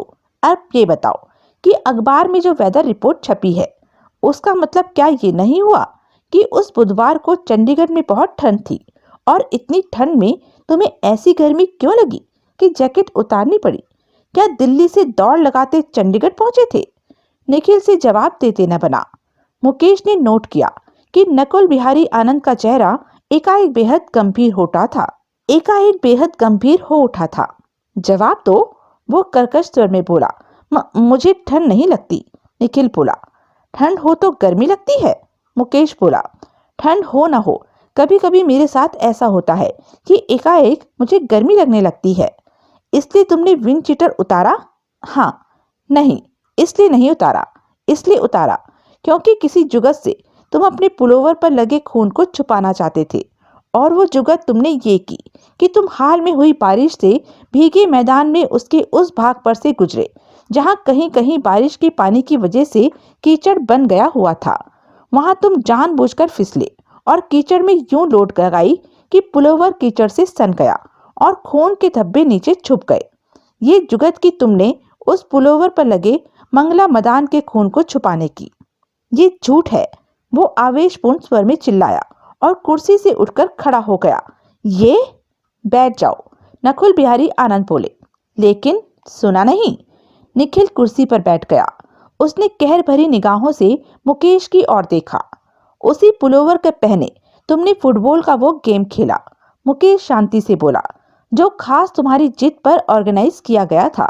उस गेम के दौरान जानबूझकर खुद औंधे मुंह गिरे, लेकिन गगनदीप सिंह पर इल्जाम लगाया कि उसने धक्का दिया। यूं चतुराई से तुमने अपने फॉल को टाइम किया कि तुम्हारे ऐन पीछे दौड़ता आता गगनदीप सिंह तुम्हारे गिरने पर तुम्हारे जिस्म से ठोकर खाकर तुम्हारे ऊपर गिरता ही गिरता और यूं तुमसे उलझता ही उलझता। उलझन के उस माहौल में तुमने जमीन से टकराकर खुद अपनी नाक फोड़ ली। पहले फटे पुलोवर को और फाड़ दिया और नाक से बहते अपने खून को पुलोवर से रंगता जाने दिया, ताकि बाद में अगर पुलोवर पर लगे खून का जिक्र फिर भी होता तो तुम्हारे पास ये कहने वाले कई गवाह होते कि वो खून तुम्हारा अपना था। यूं तुमने एक तो मंगला का खून छुपाया और दूसरे उस पुलोवर को नष्ट कर देने का बहाना पैदा किया। तुम पढ़े लिखे नौजवान हो, लॉ के स्टूडेंट हो, इसलिए इस बात से बेखबर नहीं हो सकते थे कि लेबोरेटरी में एनालिसिस से खून के मामूली से नमूने से भी पता लगाया जा सकता है कि वो कौन से ग्रुप का है। तुम पुलोवर नष्ट न करते, तुम्हारी गिरफ्तारी के बाद वो पुलिस के हाथ में लग जाता तो पुलिस बड़ी आसानी से साबित कर दिखाती कि उस पर मंगला का खून लगा था। इसलिए तुमने करीब अलाव के तौर पर जलती आग का फायदा उठाया और पुलोवर उतारकर उस आग में झोंक दिया, ताकि वो जलकर राख हो जाता और मंगला के खून का नामो निशान न मिलता। मैंने गलत कहा? बिल्कुल गलत कहा। मन घड़त कहानी सुनाई। अंकल यहाँ ना होते तो क्या करते? ठीक कर देता। ठीक तो मैं अभी हूँ। यूं कहो कि गलत कर देते, खराब कर देते, तोड़ फोड़ देते, मंगला बना देते, आयशा तो जरूर ही बना देते। माथुर? नकुल बिहारी आनंद डपट कर बोले।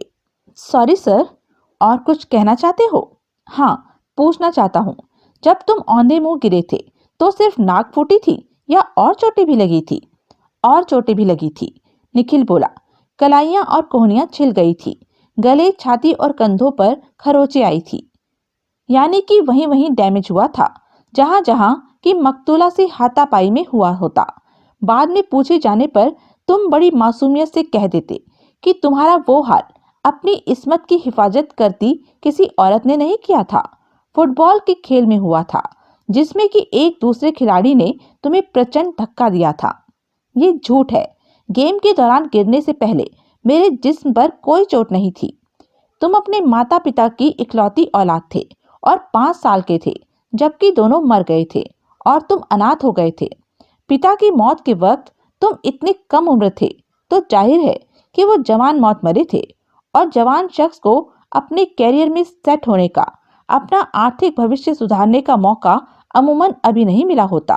तुम्हारे अंकल के हवाले से मैंने पहले भी तुम्हें बोला था कि तुम्हारे पिता कोई एसेट्स नहीं बना सके थे, कोई बैंक बैलेंस नहीं जमा कर सके थे, कोई इंश्योरेंस का इंतजाम नहीं कर सके थे। इसका मतलब है कि अपने अंकल से जो आश्रय तुम्हें मिला था वो सामाजिक ही नहीं था, आर्थिक भी था। क्या कहना चाहते हो? ये कि रुपए पैसे के मामले में तुम पूरी तरह से अपने अंकल पर आश्रित थे।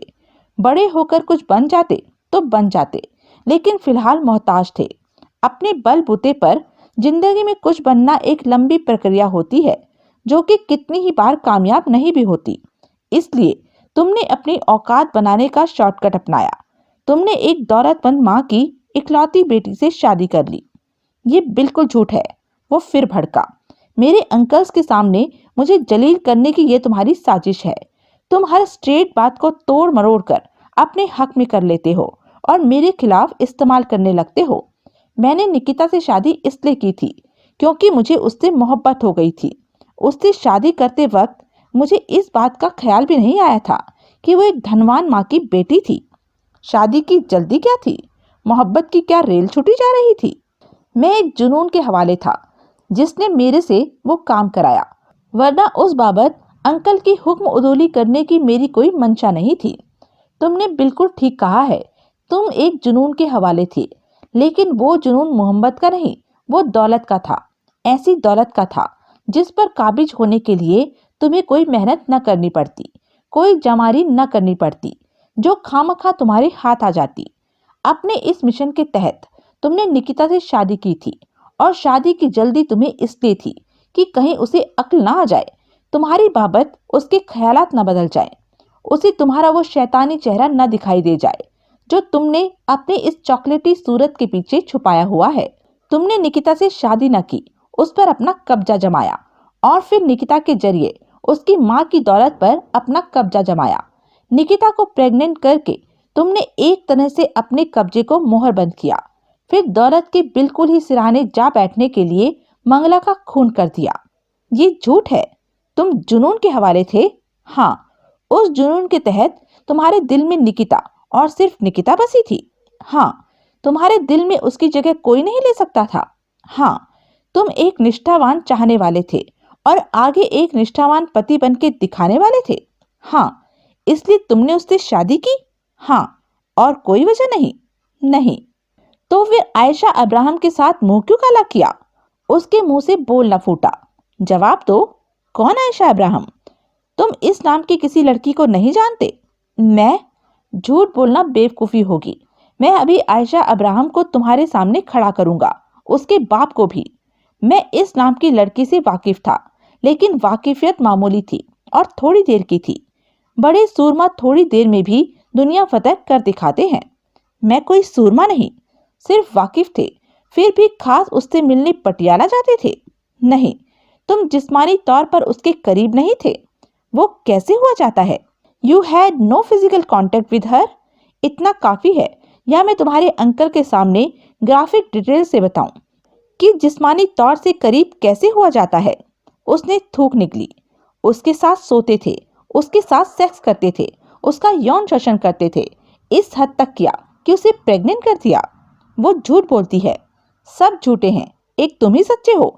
सच पर सिर्फ तुम्हारा एकाधिकार है। वो लोग मेरे खिलाफ हैं, इसलिए कुछ भी कह सकते हैं। क्यों खिलाफ हैं? क्या उखाड़ा तुमने उनका?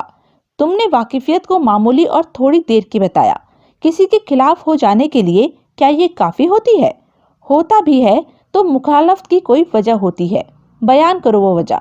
बताओ, क्या वजह थी? हमेशा वजह होना जरूरी नहीं होता। कई बार कोई लोग बेवजह खिलाफ हो जाते हैं, नापसंद करने लगते हैं, कूटने लगते हैं। हैसियत वाले लोगों को आम लोगों की ऐसी मुखालफत हमेशा झेलनी पड़ती है। तुम हैसियत वाले हो? क्यों नहीं, मेरी हैसियत। उसने अपने अंकल्स की ओर इशारा किया। तुम्हें दिखाई नहीं देती? और अब्राहम्स आम लोग थे। हाँ, बेमेल। जाहिर है। फिर बेटी से यारी कैसे हो गई? यारी नहीं, सिर्फ वाकिफियत। वो भी कैसे हो गई? इत्तेफाक से। प्रेग्नेंट भी वो इत्तेफाक से हुई। मुझे नहीं मालूम कि वो प्रेग्नेंट थी या नहीं थी। ये वो शख्स कह रहा है जो पहले कहता था कि मैंने ऐसा कुछ कर भी दिया तो क्या आफत आ गई। मैंने कब कहा? बराबर कहा। जो कहा है लफ्ज दर लफ्ज दोहराता हूँ। सुनो, तुमने कहा जवानी में मौज बहार कौन नहीं करता। जब मौज बहार दो जनों की रजामंदी से होती है तो एक जना गुनाहगार क्यों? वो प्रेग्नेंट हो गई तो ये उसकी भी तो गलती थी। सारी लड़कियां पिल खाती हैं आजकल। उसने भी कोई सावधानी क्यों ना बरती? मुझे याद नहीं मैंने ऐसा कुछ कहा था। अभी शाम को कहा। इतनी जल्दी भूल भी गए? नहीं कहा। ठीक है, नहीं कहा तो नहीं कहा। कहेगा कोई गवाह तो मैं अब पेश नहीं कर सकता, लेकिन ताकीद रहे कि आगे जो किया उसका गवाह मैं शरद त्यागी की सूरत में पेश कर सकता हूँ। क्या किया? उसके बाप को 25,000 रुपए दिए। वो खामोश रहा। क्यों दिए? पीछा छुड़ाने के लिए। खामखा गले पड़ रहा था। उसकी बेटी गश्ती थी। अगर वो प्रेग्नेंट थी तो उसके लिए कोई भी जिम्मेदार हो सकता था, लेकिन उसका बाप सिर्फ मेरे पीछे पड़ा था। पीछा छुड़ाने के लिए मैंने वो कदम उठाया। गश्ती का क्या मतलब? She could be had bye anybody. She was an easy ले। उसके साथ कोई भी सो सकता था।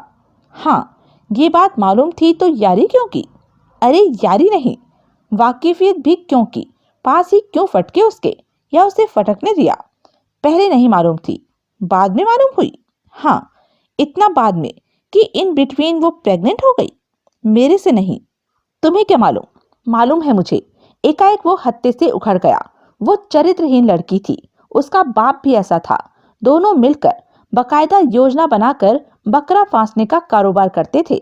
मेरी को भी बकरा बनाया उसके बाप ने। कोर्ट कचहरी की धमकियां देने लगा। आखिर बकरा जिबा करके ही माना। मजबूरन मुझे उसकी ब्लैकमेल के आगे झुकना पड़ा और उसे 25,000 रुपए देने पड़े, जो कि सरासर मेरी गलती थी। मुझे पुलिस के पास जाना चाहिए था और उस वाहियात लड़की को और उसके ब्लैकमेलिंग बाप को गिरफ्तार करना चाहिए था। इतना गुस्सा, इतने खिलाफ थे तुम बाप बेटी के।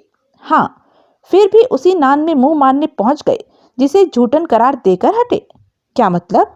मामला ठंडा पड़ते ही आयशा के पास फिर पहुंच गए? नहीं, हरगिज नहीं। झूठ मत बोलो। झूठ बोलने के लिए ये मुनासिब मुकाम नहीं है, मुनासिब वक्त नहीं है। ताकीद रहे कि जब ये सवाल कोर्ट में तुमसे अंडर ओथ सरकारी वकील पूछेगा और जवाब में तुम झूठ बोलेगे तो तुम्हारा अंजाम बुरा होगा। अब बोलो, उस वाकये के ठंडे हो जाने के बाद भी तुम आयशा अब्राहम से मिले थे? हाँ, शायद मिला था। शायद का क्या मतलब है? याद नहीं तुम्हें? ठीक से याद नहीं। तो फिर ठीक से मैं याद दिलाता हूँ। तुम उससे मिले थे। चंडीगढ़ या पटियाला में मौज मस्ती करने के बाद तुम उसे घर छोड़ने गए थे। रात के 1:30 बजे तुम उसके घर की बैठक में बिछे दीवान पर उसके साथ गुत्थम गुत्था थे। तुम उसे वो ट्रीटमेंट देने में मशगूल थे जिसके तुम स्पेशलिस्ट हो। तुम्हारे भीतर छुपा भेड़िया विकराल होकर जब उसके प्राइवेट पार्ट्स में अपने दांत कड़ा रहा था तो आतंकित होकर वो चिल्लाने लगी थी। उसकी वो चीख पुकार सुनकर नशे में धुत सोया उसका बाप जाग गया था और वहां पहुंच गया था। फिर इससे पहले कि उसके हाथ तुम्हारी गर्दन के गिर्द होते तुम खिड़की फांद कर फरार हो गए थे। कहो कि मैं गलत कह रहा हूँ? हाँ हाँ हाँ, तुम गलत कह रहे हो, वो चिल्लाया। तुम अंधे हो अगर तुम्हें असलियत दिखाई नहीं देती। तुम इसलिए मेरे पीछे पड़े हो और मुझे बलि का बकरा बनाना चाहते हो क्योंकि राजीव आचार्य तुम्हारी पहुंच से बाहर हो गया। खुदकुशी करके वो सच्चा बन गया और तुम्हारी आंखों पर पर्दा डालने में कामयाब हो गया। मैं फिर और फिर कहता हूँ कि तुम नाहक मेरे पीछे पड़े हो। कातिल मैं नहीं, कातिल वो था जो अपने अंजाम से खौफजदा होकर खुदकुशी कर बैठा। चिल्ला चिल्ला कर हाथ झटक झटक कर अपनी बेगुनाही की दुहाई देने से तुम्हारी जान नहीं बचने वाली। ये बात निर्विवाद रूप से स्थापित है कि मंगला वदान और आयशा अब्राहम की एक ही तरह की दुर्गत हुई थी और वो दोनों एक ही कलाकार के कलाकारी के नमूने थे। राजीव आचार्य सिर्फ मंगला को जानता था, आयशा के वजूद से भी वो वाकिफ नहीं था। अगर मंगला का आक्रमणकारी वो था तो कैसे वो दिल्ली से 350 किलोमीटर दूर आयशा को भी ऐन वैसे ही अपनी वहशत का शिकार बना पाया था? वो शरीफ आदमी था जो अपनी शराफत में मारा गया था। मंगला की खातिर उसने एक फाइनेंशियल फ्रॉड में योगदान दिया था जिसकी वजह से उसे अदालत में रुस्वा होना पड़ा। वो इस वजह से अपने आप से शर्मिंदा था, इसलिए उसने खुदकुशी की, ना कि इसलिए कि वो मंगला का कातिल था। जिस औरत की खातिर उसने इतना कुछ किया, अपने क्लाइंट से गद्दारी की, अपनी फर्म से फरेब किया, उसे वो कैसे जान से मार सकता था? और वो भी एक वहशी दरिंदे की तरह, एक आदमखोर जानवर की तरह उसके जिस्म को खा जाने की कोशिश करने के बाद। निखिल आनंद, 350 किलोमीटर के दो सिरों पर स्थापित दोनों औरतों को सिर्फ तुम जानते थे। पटियाला में आयशा के घर में उसके जिस्म की जैसी दुर्गत तुमने की थी, एन वैसी ही दुर्गत तुमने दिल्ली में मंगला की थी। एन एक ही तरह का बिहेवियर पैटर्न कोई सेट कर सकता था तो वो तुम थे। औरत के प्राइवेट पार्ट्स पर दांत कड़ाना, उन्हें नोचना खसोटना, लहू लुहान करना तुम्हारा और सिर्फ तुम्हारा वहशियाना शौक है। अपनी करतूत को तुम ऐसे शख्स के सिर नहीं थोप सकते जो कि तुम्हारा मुंह पकड़ने के लिए इस दुनिया में नहीं है। निखिल आनंद, कातिल तुम हो और सिर्फ तुम हो, और जैसे कातिल और सिरफिरे तुम हो उसकी रूह में सख्त से सख्त सजा भी तुम्हारे लिए कम है। हाँ हाँ, मैं कातिल हूँ। निखिल एकाएक गला फाड़कर चिल्लाया। मैं वहशी हूँ, दरिंदा हूँ, मैं आदमखोर जानवर हूँ। मैं खूनी भेड़िया हूँ, मैं शैतान की ओरिजिनल औलाद हूँ। मुझे मार डालो, गोली से उड़ा दो, सूली पर चढ़ा दो। शट अप, नकुल बिहारी आनंद दांत पीसते बोला। Shut your filthy mouth this minute और I will shut it for you. वो खामोश हुआ। मुझे उम्मीद नहीं थी हमारे खानदान में कोई तेरे जैसा राक्षस पैदा होगा। जी चाहता है खुद अपने हाथों से तेरी गर्दन मरोड़ दूं। निखिल ने थूक निकली। उसने पनाह मांगती निगाहों से अपने दूसरे अंकल की तरफ देखा। उधर का देखता है कमीने, इधर मेरी तरफ देख और सुन। तो उसी सजा का हकदार है जो मुकेश ने अभी तेरे लिए तजवीज की। सख्त से सख्त सजा का हकदार है तू। मुकेश का दिल बाग बाग हो गया। कैसे इंसाफ पसंद थे बड़े आनंद साहब, और कैसे उन्होंने भतीजे के लिए कोई रियायत जरूरी नहीं समझी थी। लेकिन अभी तू नौजवान है, नादान है, इसलिए मैं समझता हूँ कि जिंदगी में अभी एक चांस और तुझे मिलना चाहिए। मुकेश जैसे आसमान से गिरा। चांस? उसके मुंह से निकला। चांस? इसके खिलाफ जो कुछ है सरकमस्टेंशियल है। कोई चश्मदीद गवाह इसके खिलाफ नहीं है। सरकमस्टेंशियल एविडेंस के दम पर, परिस्थिति जन्य सबूतों के दम पर कत्ल के केस में सजा मुश्किल ही होती है और मुलजिम के संदेह लाभ पाकर छूट जाने के पूरे चांसेस होते हैं। ये 12:30 बजे तक नहीं, 1:15 बजे तक या उसकी भी बात तक आसिफ अली रोड पर था और ये मंगला के फ्लैट पर फिर गया हो सकता था। इसके पुलोवर पर मंगला का खून लगा था।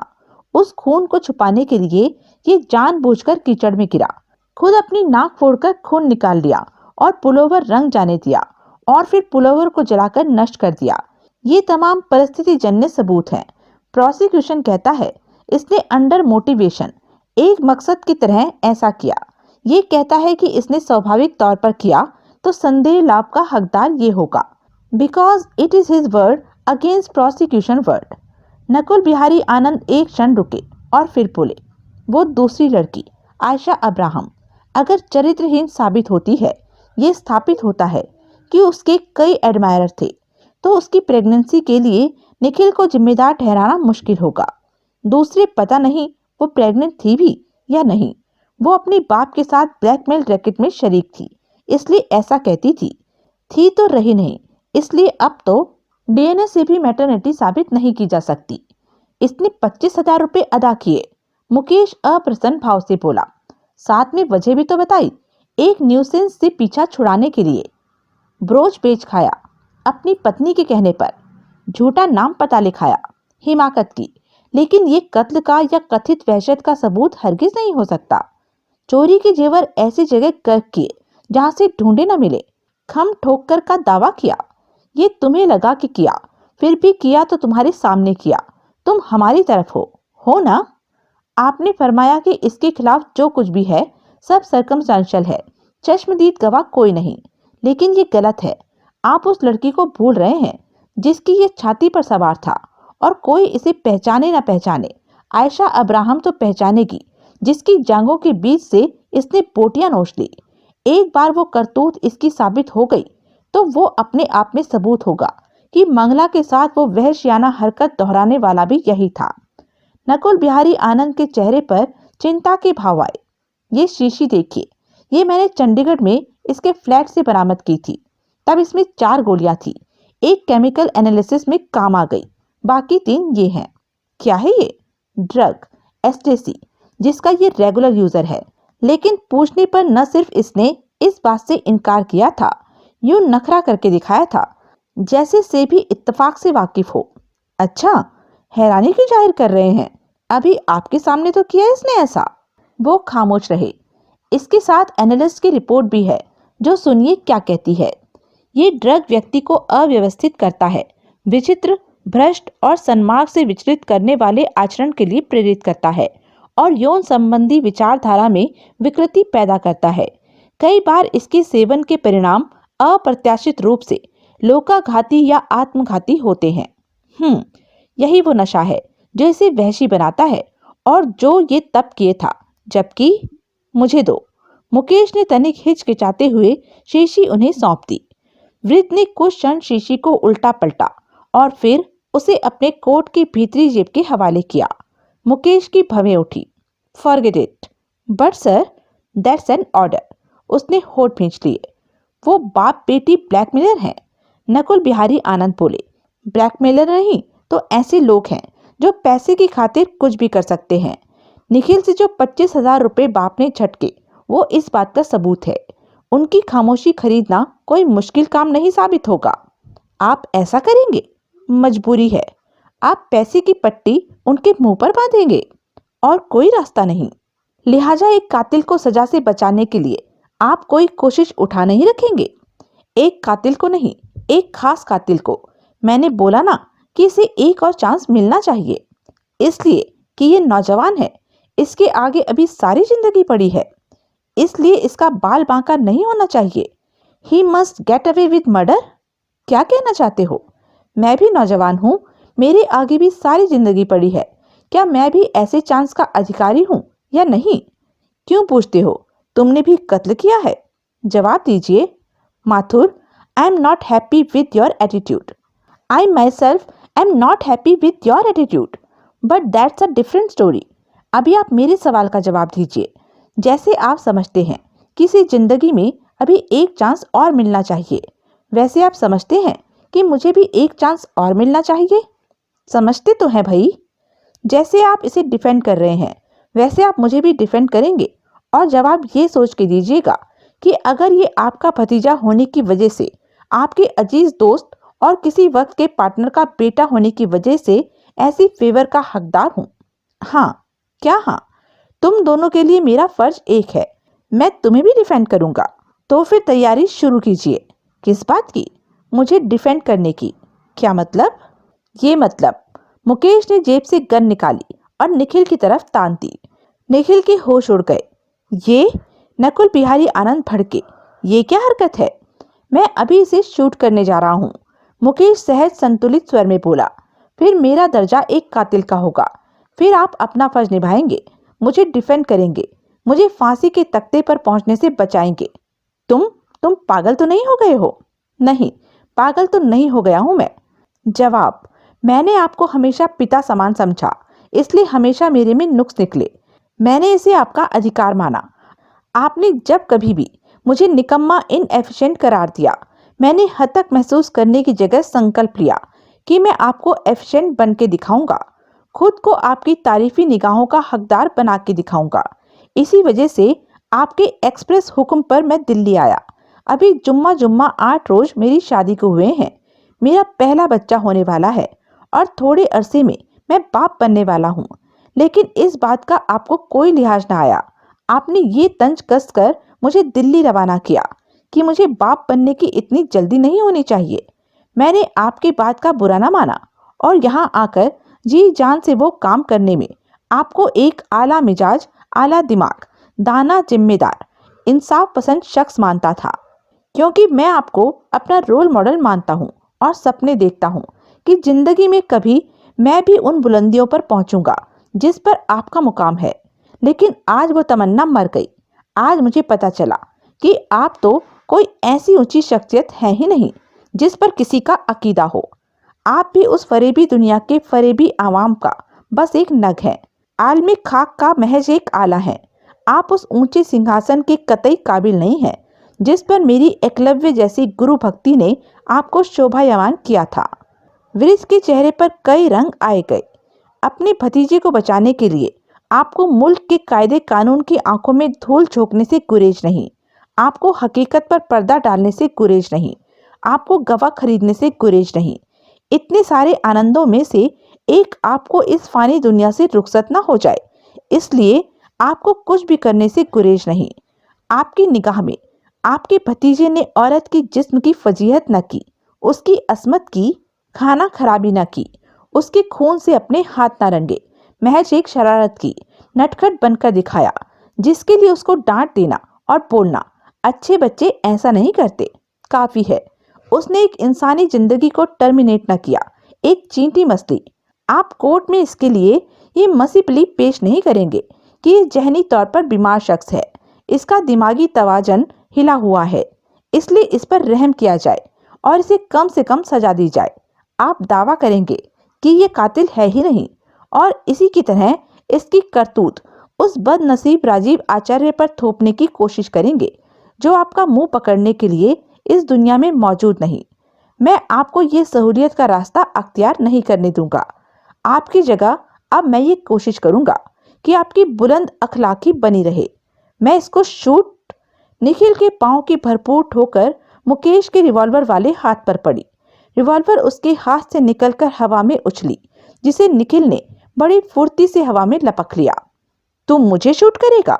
रिवॉल्वर उसकी तरफ तानता वो विष भरे स्वर में बोला। अब देख कौन किसको शूट करता है। निखिल, नकुल बिहारी आनंद तीखे स्वर में बोले। ये आस्तीन का सांप है अंकल, इसका फन कुचलना जरूरी है। मुझे शुरू से ही यह अपने खिलाफ जान पड़ता था। इसी वजह से ये चंडीगढ़ गया, पटियाला गया, वरना मेरी बात पर एतबार करता और टिक कर बैठता। जो तेवर ये इस वक्त दिखा रहा है, उनकी रूह में ये कभी हमारा सगा नहीं बन सकता। मौजूदा हालात में इसकी जिंदगी मेरी मौत है। उसने गन का ट्रिगर दबाया। एक क्लिक की आवाज हुई। नाल से गोली ना निकली। खाली है, मुकेश बोला। तुझे पूरी तरह से एक्सपोज करने के लिए इस्तेमाल की। कितनी आसानी से मेरा कत्ल करने को तैयार हो गया, जैसे ये तेरा रोजमर्रा का काम हो। तेरे अंकल साहबान को अब भी तेरे होमिसिडल मैनियाक होने पर शक है, तो इनका भगवान ही मालिक है। निखिल ने फिर ट्रिगर दबाया। फिर क्लिक की आवाज हुई। मुकेश ने जोर से अट्टहास किया। निखिल ने गन से पर फेंक कर मारी। मुकेश ने गन को हवा में लपक लिया और वापस उसकी तरफ तान दिया। 2 ही चैम्बर खाली थे। वो संतोषपूर्ण स्वर में बोला, बाकी 4 में गोलियां हैं, अब तुम मरेगा। उसके चेहरे पर हवाइयां उड़ने लगी। तुम मुझे नहीं मार सकता। फिर वो दिलेरी से बोला, तू अपने हाथ खून से रंगने का रिस्क नहीं ले सकता। अरे मूर्ख, मौजूदा हालात में मैं ही तुझे मार सकता हूँ। मैंने तुझे न मारा तो कानून के खेल के ये बड़े खिलाड़ी यकीनन तुझे बचा लेंगे। फिर तू एक सरकारी सांड की तरह छुट्टा घूमेगा और पता नहीं कितनी और लड़कियों का वो हाल करेगा जो तूने मंगला और आयशा का किया। बेटी की असमत लूटी तो बाप को उसका मुआवजा अदा किया। बेटी की बोटियां नोचता पकड़ा जाता तो बड़े मुआवजे की पेशकश कर देता। निखिल आनंद, लानत है तेरी जात पर। निखिल के गले की घंटी जोर से उछली। आप साहबान ने देखा होगा, मुकेश बोला, कि मेरे जिस हाथ में गन है उस पर चमड़ी की रंगत का रबड़ का दस्ताना चढ़ा है। अभी मैं इसकी कनपट्टी से लगाकर गन चलाऊंगा और रिवॉल्वर को इसके दाएं हाथ के करीब ड्रॉप कर दूंगा। पुलिस तफ्तीश में रिवॉल्वर पर सिर्फ इसकी उंगलियों के निशान पाए जाएंगे और वो लोग सहज ही ये नतीजा निकाल लेंगे कि अपने अंजाम से खौफजदा होकर इसने खुदकुशी कर ली थी। आप लोगों को ये सिनेरियो मंजूर हो तो हाँ कहिए, वरना मेरे पास दूसरा तरीका भी है। दूसरा तरीका? नकुल बिहारी आनंद फंसे कंठ से बोले। इस रिवॉल्वर में 4 गोलियां हैं। इसको शूट करने के बाद मैं आप दोनों को भी शूट कर दूंगा और अपने कंधे पर गोली मार लूंगा। तब जो यहाँ का नजारा देखेंगे यही कहेंगे कि ये पागल हो गया था, इसने सबको शूट करके खुद को गोली मार ली थी। लेकिन मेरी किस्मत अच्छी थी कि मैं मरने से बच गया था। अब बोलिए, क्या फैसला है आपका? उन्होंने जवाब ना दिया। तो मैं इसकी कनपट्टी पर रिवॉल्वर टिकाऊं? वो खामोश रहे। मौनम स्वीकृतकम लक्षणम। मौन स्वीकृति का लक्षण होता है। वो अपने स्थान से उठा। अपने बनाने वाले के रूबरू होने के लिए तैयार हो जा मेरे भाई। नहीं नहीं, वो बिलखता हुआ बोला, मैं मरना नहीं चाहता। अंकल, इसे रोकिए। ये क्या रोकेंगे मुझे? इस वक्त इन्हें अपनी जान की कोई गारंटी नहीं, लेकिन मैं रुक सकता हूँ। उसके चेहरे पर आशा की चमक आई। इन बड़ी पहुंच वाले साहबान के लिए तुम्हें साइकोपैथ, जहनी तौर से बीमार शख्स साबित कर दिखाना कोई बड़ी बात नहीं होगी। कोर्ट में ये दुहाई देना और स्थापित कर दिखाना कोई बड़ी बात नहीं होगी कि तू सजा का नहीं, दया का पात्र है, कि तेरा मुकाम जेल नहीं, मेंटल अस्पताल होना चाहिए, और जहां से निकलेगा तो सजा तो तुझे फिर भी होगी, लेकिन उतनी सख्त नहीं होगी जितनी का कि तू हकदार है। फांसी पर झूलने से तो यकीनन बच जाएगा। मुल्क के कायदे कानून की ये भी एक विडंबना है कि कानून ने जिसको फांसी देनी होती है उसका तंदुरुस्त होना जरूरी होता है, और अगर वो तंदुरुस्त नहीं है तो पहले उसे तंदुरुस्त किया जाता है और फिर फांसी दी जाती है। बहरहाल तू मरना नहीं चाहता तो तेरी ये ख्वाहिश, तेरी यही डिफेंस पूरी कर सकता है कि तेरा दिमागी तवाजन हिला हुआ है। जो कुछ तूने किया होशो हवास में न किया। मुझे ये डिफेंस कबूल है, वो व्यग्र भाव से बोला। तो अपनी जुबानी कबूल कर कि तूने मंगला का कत्ल किया। मैं कबूल करता हूँ कि मैंने मंगला का कत्ल किया। तू 12:30 बजे उसके फ्लैट से रुखसत नहीं हुआ था, तू 1:15 तक वहीं था। दूसरी बात ठीक है, लेकिन रुखसत में हुआ था, मैं जाके वापस लौटा था। कितने टाइम बाद? उतने टाइम के बाद जितना कि एस्टेसी की एक गोली खाने में लगता था, और ये निश्चय दृढ़ करने में लगता था कि मुझे मुझे उसको मार डालना था। क्यों? वो मेरी खता बख्शने के मूड में नहीं थी। उसने मुझे बहुत जलील किया था और मेरे खिलाफ बहुत सख्त कदम उठाने की धमकी दी थी। मैंने उसे शादी की बात बताई थी तो वो और भी भड़क उठी थी। बोली, मैंने निकिता को बहला फुसलाकर उससे शादी की थी। मुझे निकिता से कोई मोहब्बत नहीं थी और मेरा वाहिद मकसद उसकी दौलत को हथियाना था। वो मेरे खिलाफ फ्रॉड का बड़ा लंबा चौड़ा केस दायर करने की धमकी दे रही थी। सबसे बड़ी धमकी ये दे रही थी कि वो साबित कर दिखाएगी कि 8 महीने पहले जब मैंने निकिता से शादी की थी तब वो नाबालिग थी, और बाजारिया शादी रजामंदी पर भी नाबालिग से सेक्स करना बलात्कार का दर्जा रखता था, जिसकी सजा 7 से 10 साल तक थी। फिर मैं वापस लौटा। मेरी कॉल बेल बजाते ही उसने दरवाजा खोल दिया था, जिससे लगता था कि उसे किसी और का इंतजार था। मुझे लौटा देखकर वो फिर भड़कने लगी। मैंने उसे बहुत समझाने की कोशिश की, लेकिन तकरार बढ़ती ही चली गई। फिर मैं आपे से बाहर हो गया और मैंने वो सब किया। लिहाजा करीबी रेस्टोरेंट में लंच किया होने वाली बात फर्जी थी। हाँ, सैंडविच के लिए थोड़ी देर को वहां गए होने वाली भी। हाँ, तुम 1:15 तक मंगला के फ्लैट में ही थे। हाँ, लंच भी वहीं हो गया था, उसकी बोटियां नोचकर। वो खामोश रहा। बेडरूम का बुरा हाल क्यों किया? जेवरात क्यों चुराए? ताकि वो तमाम कारोबार किसी चोर का जान पड़ता? हाँ, चोरी की जेवरात को कहाँ गर्क किया? जमुना में? हाँ, कैसे? वजन बांधकर डुबो दिया। तभी दावे के साथ बोलते थे कि उनका पता किसी के बाप को नहीं लग सकता था। उसने उत्तर न दिया। आयशा के साथ भी कबूल करते हो कि जो किया तुमने किया? हाँ, 25,000 रुपए से चुप हुआ बाप उस बड़े वाक़ये के बाद फिर पहुंच जाता तो क्या करते? उसे समझाता कि वो थोड़ा अरसा इंतजार करे। मंगला की दौलत तक मेरी पहुंच बनने के बाद मुझे पैसे की क्या कमी होती? मैं फिर पैसे से उसको चुप करा देता। उसे इंतजार करना कबूल न होता तो तो उसे भी ठिकाने लगा देते। वो खामोश रहा। एस्टेसी रेगुलर खाते हो? हाँ, 200 रुपए की एक गोली। कैसे अफोर्ड करते हो? जब नहीं अफोर्ड कर पाता तो नहीं खाता। या अपने सप्लायर को भी मंगला की दौलत हाथ आने का झांसा दिया हुआ है? वो भी बात है। वो ही बात है। चंडीगढ़ 4:30 नहीं 5:30 के करीब पहुंचे थे। हाँ, पुलोवर मंगला के खून से रंगा था। बाकी गेम का, गिरने का, नाक फोड़ लेने का जो ड्रामा किया, सब मंगला का खून छुपाने के लिए किया। हाँ, मेरी बदकिस्मती थी कि गगनदीप जाके लौट आया और उसने मुझे पुलोवर आग में झोंकते देख लिया, वरना वो किस्सा इतना तूल न पकड़ता। और कोई बात? उसने इनकार में सिर हिलाया। मेरे पास है अभी एक और बात। आप दोनों साहबान तवज्जो दें और लॉ बुक्स के उस शेल्फ की तरफ और खिड़की पर पड़े पर्दों की तरफ तवज्जो दें। आप जरा गौर से देखेंगे तो आपको दोनों जगह कैमरे के लेंस दिखाई देंगे, जो कि यहाँ वीडियो रिकॉर्डिंग के लिए फिट किए गए हैं। सबने वो लेंस देखे, फिर सबके मुंह से सिसकारी निकली।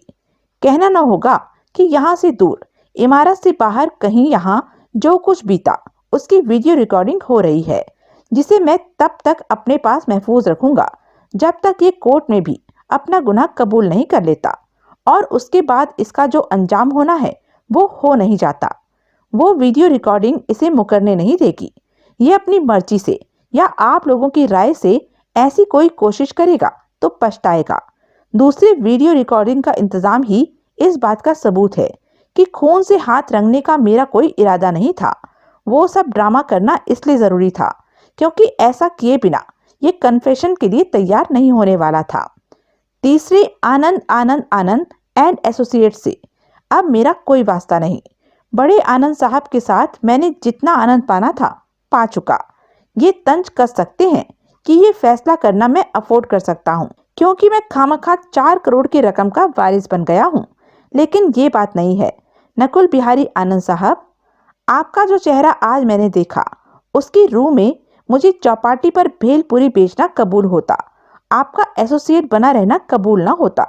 चौथा, इस केस के दौरान ही मुझे पता लगा कि मैं उतना गावदी नहीं हूँ जितना कि आप मुझे हमेशा साबित करने की कोशिश करते रहे, और मुझे प्रेरणा मिली कि कोशिश करे तो इंसान क्या नहीं बन सकता। पांचवे, सच का कारोबार सोलो नहीं होता, इसे अंजाम देने के लिए दो जने दरकार होते हैं, एक जो बोलता है और दूसरा जो सुनता है। सच को सुनने वाला कोई ना हो, इसका मतलब ये नहीं कि बोलने वाले को सच बोलना बंद कर देना चाहिए। इसी संदर्भ में मैं आखिर में एक बात और कहना चाहता हूँ। क्या? नकुल बिहारी आनंद फंसे कंठ से बोले। मुकेश बुलंद आवाज में बोला, सूर्य छिपे अदरी बदरी, अरु चंद्र छिपे जो अमावस आए, पानी की बूंद पतंग छिपे, अरु मीन छिपे इच्छा जल पाए, भोर भये तब चोर छिपे, अरु मोर छिपे ऋतु सावन आए, कोटि प्रयास करे किन कोई की, सत्य का दीप बुझे न बुझाए। तो यह था इस उपन्यास का अंतिम भाग। ऐसे ही मजेदार उपन्यास के लिए बने रहें मेरे साथ, और हाँ, मेरे चैनल को लाइक, शेयर और सब्सक्राइब करना ना भूलें। धन्यवाद।